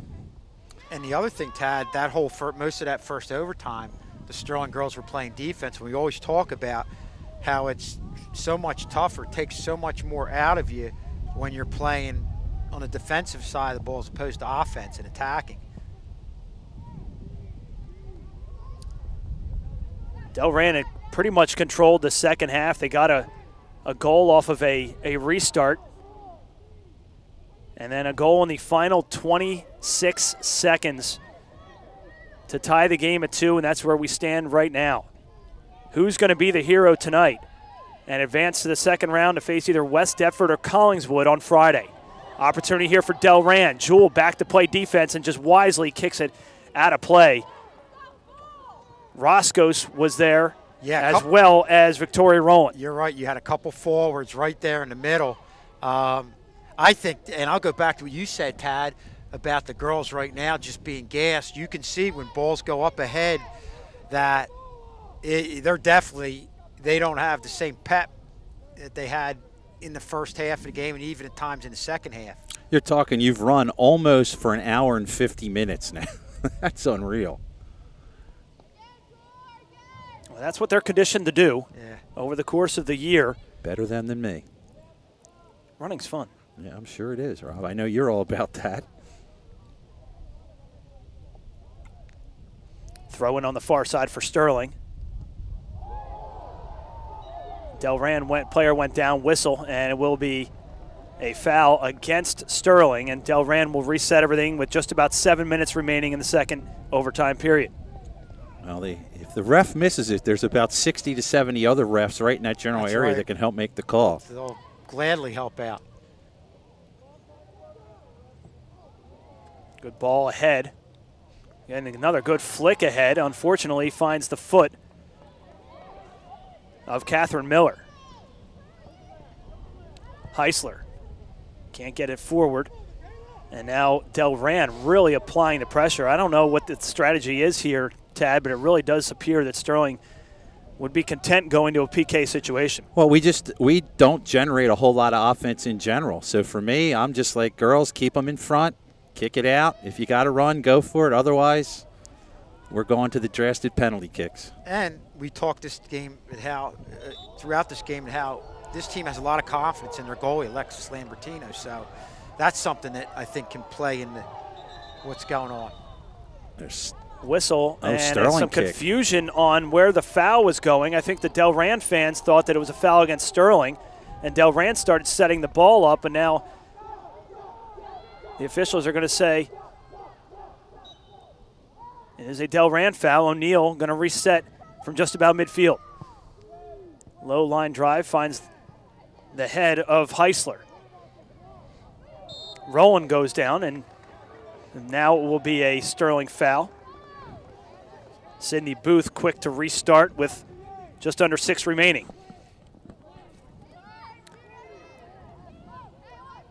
That does look odd. I'm looking at 54 right in front of us. We talked about that earlier. A couple of big numbers for this Bear team.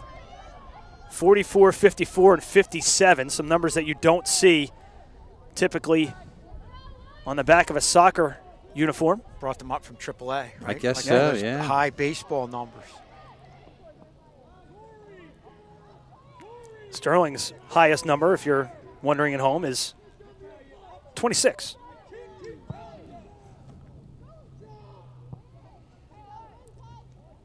Winner of this game again. No updates from West Deptford or Collingswood yet. Sterling would love a chance to face Colonial Conference rivals in the second round. Under 5 to go here. Still a long way to go, and this can go either way. And this overtime has a feel of it just being caught up at midfield. You know, not really. Both teams just not having the legs to really extend anything to a consistent attack. Parkinson tries to send it forward, and Catherine Miller doing a great job. We've said this time and time again. Yeah, she was very hard on herself in regulation, but she's played a great game Sure has, today. absolutely. absolutely. I mean, it's a shame, but she's played great. And you got to give some credit also to head coach for Sterling.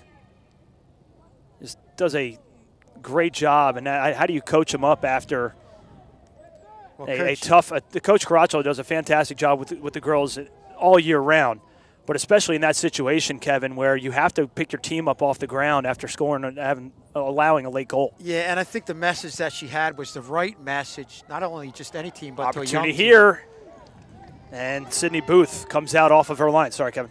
Okay.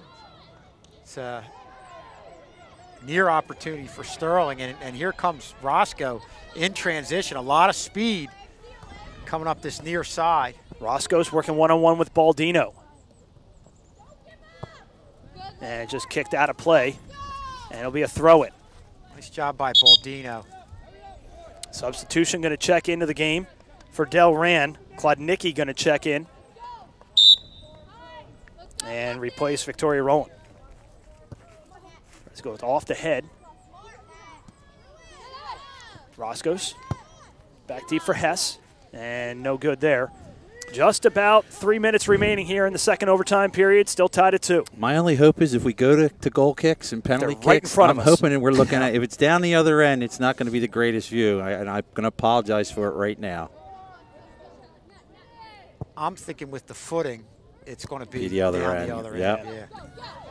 Roscoe's trying to prohibit a penalty kick situation. Out of play will be a Delran throw. About 2.5 left to go in the second overtime. Yeah, I don't think we got the benefit of that one. That one looked like it went off Delran. So that's a tough call here. A restart late down at Delran, or deep in the Sterling end. Hatfield sent back in, still inside the 18. Dangerous area here for Sterling. Side kick Parkinson, and Lambertino scoops it up. 2 minutes left to go in the second overtime.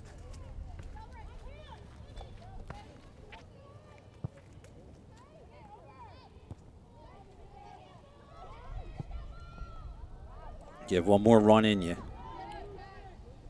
Holloway giving chase. Ooh, that was Wow. a lot closer Close. than I think Sydney Booth would have liked. Holloway, the speed and the aggressiveness, she's been like that all game long, and we're going to see a lot more from her in a month on the basketball court. Delran trying to make one last push with about 80 seconds remaining. A whistle and a foul against Delran. Sterling free kick. Emma Carmody on the restart.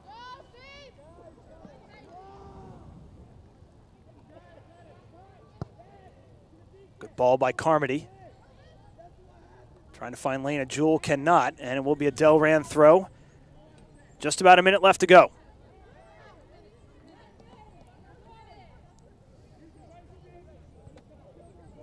Off the shoulder of Klodnicki. Hatfield in there as well for Sterling. Trying to find Holloway in the middle of the field. Players on that side of the field really battling the sun. You can see in the middle of the field, I believe that's Sydney Crowley shielding the eyes. And if the penalty kicks are down there, that's going to be a challenge for the goalkeepers. Yeah, I'll tell you what would be nice now, somehow Sterling in these last, 20 or 30 seconds could force a corner.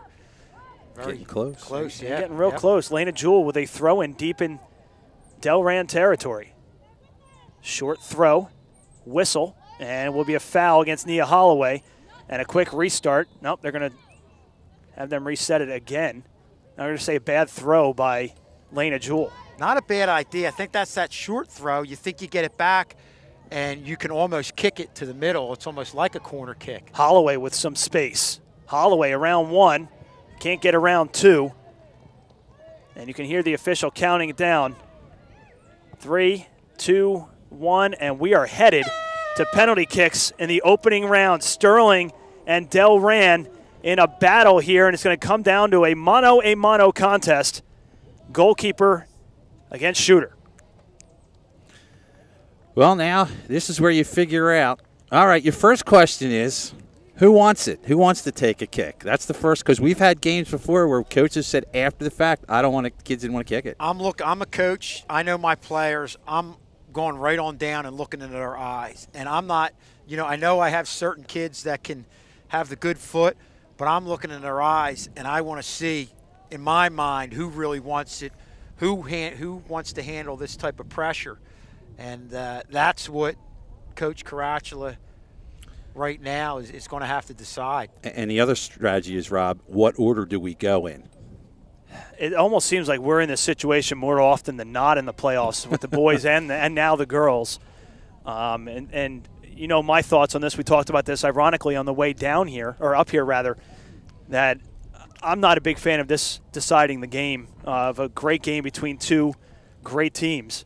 For it, you know, play roughly 100 minutes of soccer 11v11, then it comes down to 1v1.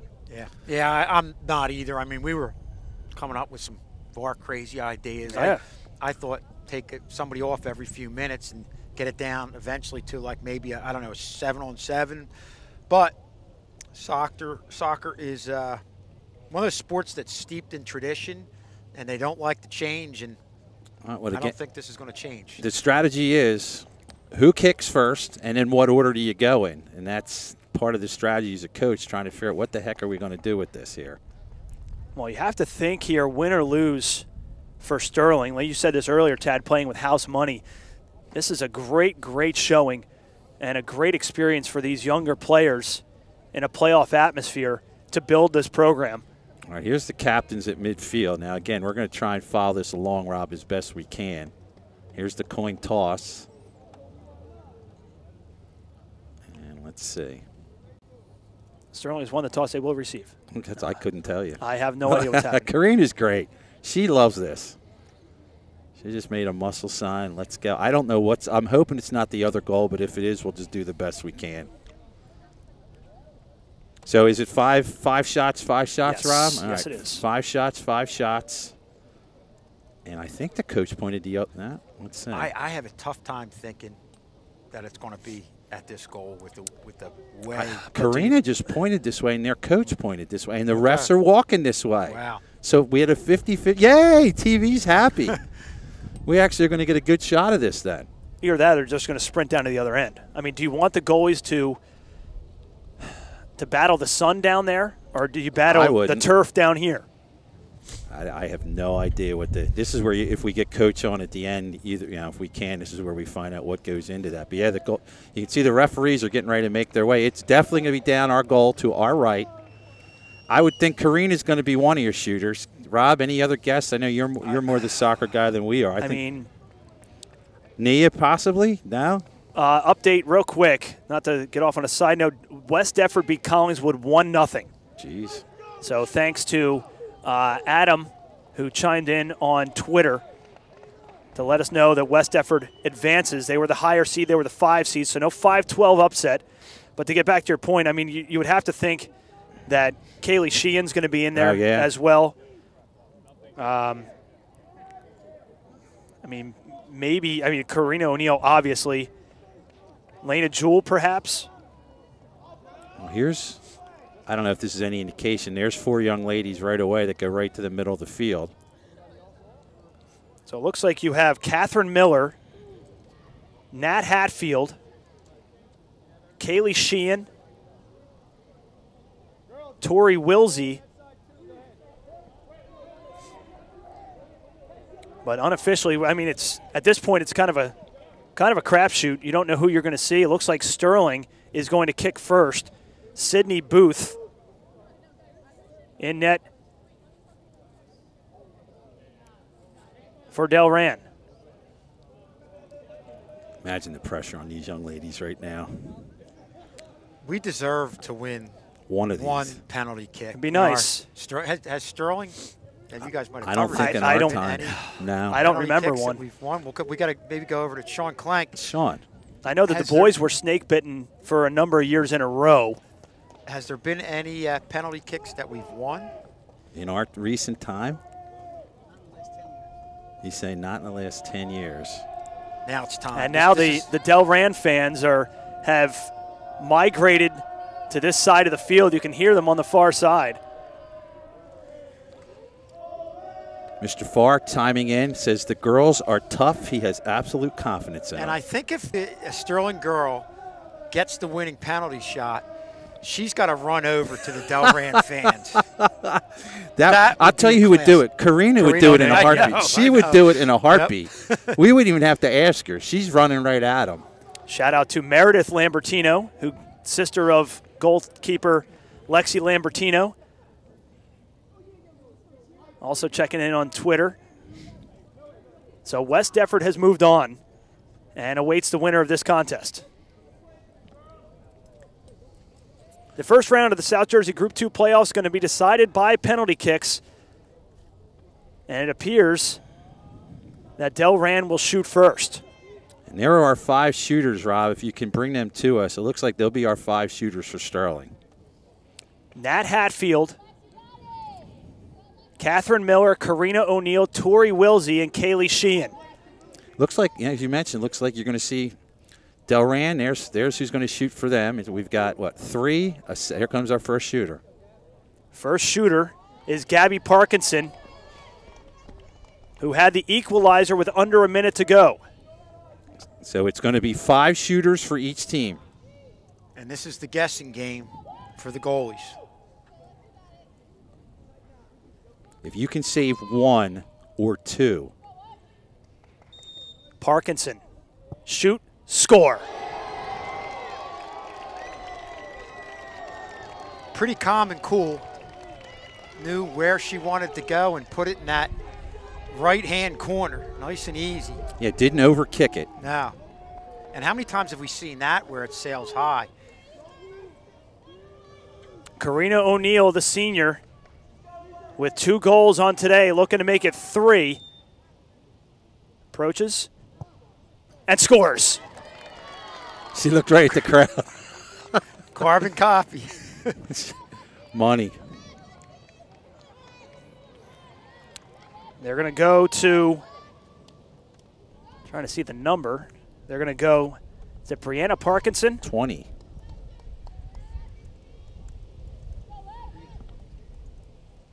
For Delran to go up 2-1.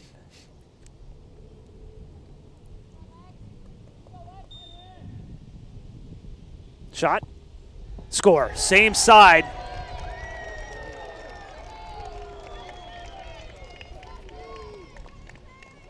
There comes Miss Sheehan.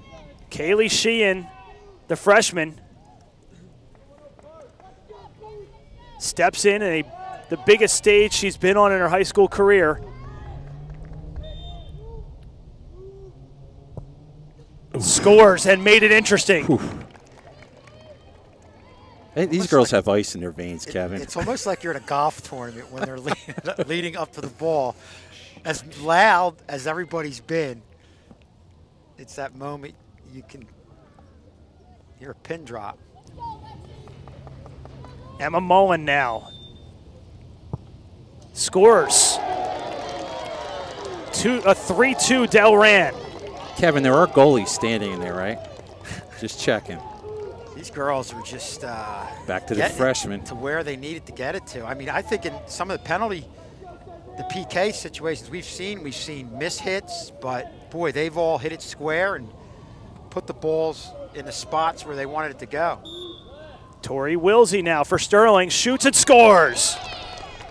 3-3 as we head to the top of the 4th. I'm impressed by all 6. I mean, we're talking the girls from both teams, just with how they're just nice and easy going up there and just picking a spot. Well, the good news is we have plenty of daylight, so we can be here a while the way this thing's going. Kayla Hess for Delran. 3-3. Scores. Scoots one in, and it's 4-3 Delran.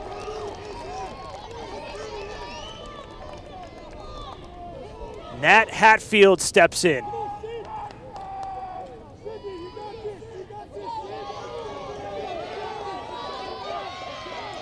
Puts the ball down.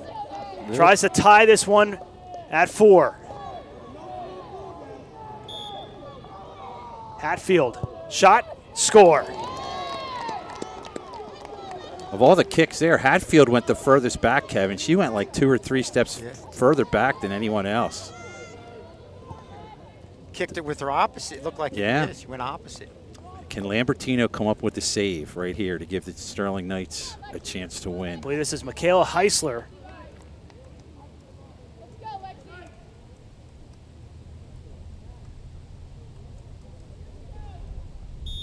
Approaches the ball, smacks it, and scores. Almost had it. Almost. That's as close as anybody's come to making a save. 5-4. And now it's going to come down to Catherine Miller. She must score. Has to score.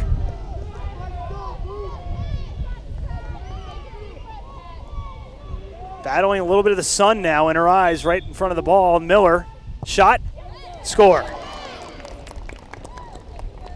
These girls are tough. I'm nervous announcing I'm this. impressed by every one of them coming up. They're not even, they don't look worried one bit. Now what happens? So now it's going to go to almost an inning situation. 1 for 1? 1 for 1. If Delran scores, Sterling must score, and then that will be it. Can we recycle our kickers? Can it be the same that girls? That is a fantastic question. Sean Clank saying he thinks that we can. All right, so it can be anybody here. But it is it's not, you're not going 5 innings here. You're just going 1 from here on out. 1 save is going to Sean Clank probably make the difference here. Coming up with his idea, just go goalie versus goalie. Can you imagine that? That'd be great. One goalie takes a kick. Well, this is the furthest we've ever gone on the Channel 19 Sterling Radio broadcast. We have never gone into the second round of penalty kicks. Usually the game was decided in the first 5. So this is a little history for you today. How often do you see that? Do all 10 kicks go in? Go in. It really says a lot about the girls and their ability to handle pressure. I mean, even Delran, you have even though you have your own super fans. Tied at 5, going to the top of the 6th. So you're Delran, opportunity here to go up. Shot off the pipe. Gabby Parkinson off the pipe, and Sterling can take the lead and the win here. And I'm going to tell you right now, look out, Delran fans. This game's over. Look out. Karina O'Neill has her game face on. She looks. If there's one girl I want in this shot in this situation, she's got the ball right now. Karina O'Neill to win it. We'll have her on the post-game show. This is going in. I'm guaranteeing this one. I wouldn't argue with you on that. O'Neill, shot, score, and Sterling pulls the upset. O'Neill with all 3 tallies, and Sterling moves on.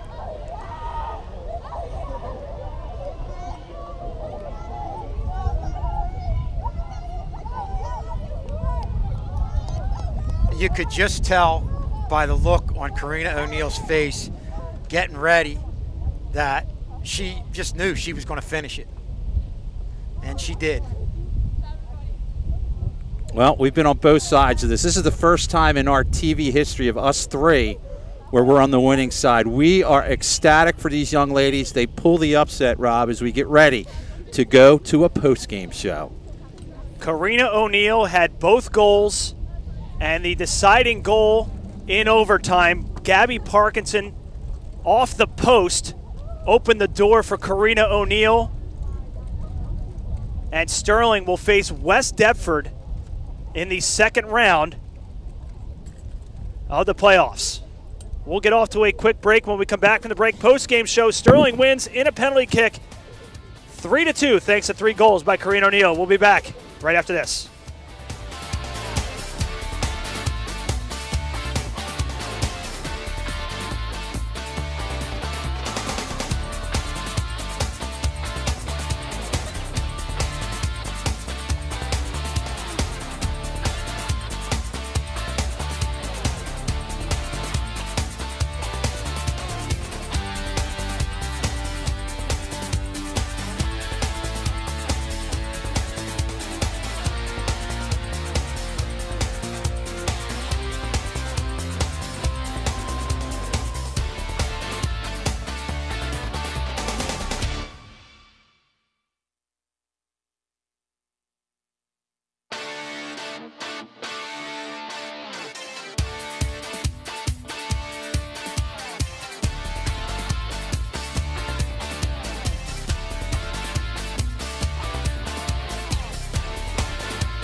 Testing. Check. Testing.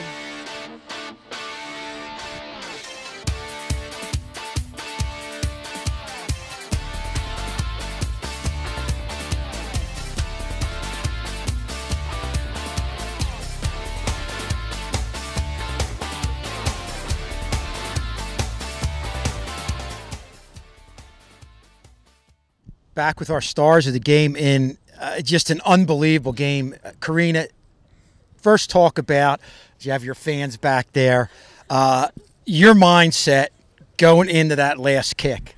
Well, when she hit the goalpost, I literally said to myself, I was like, that's it, I'm finishing it. Like, we were up 2-0, got the tie, went into overtime, penalty kicks. Like, we earned this. Like, I'm putting this away for me and the team.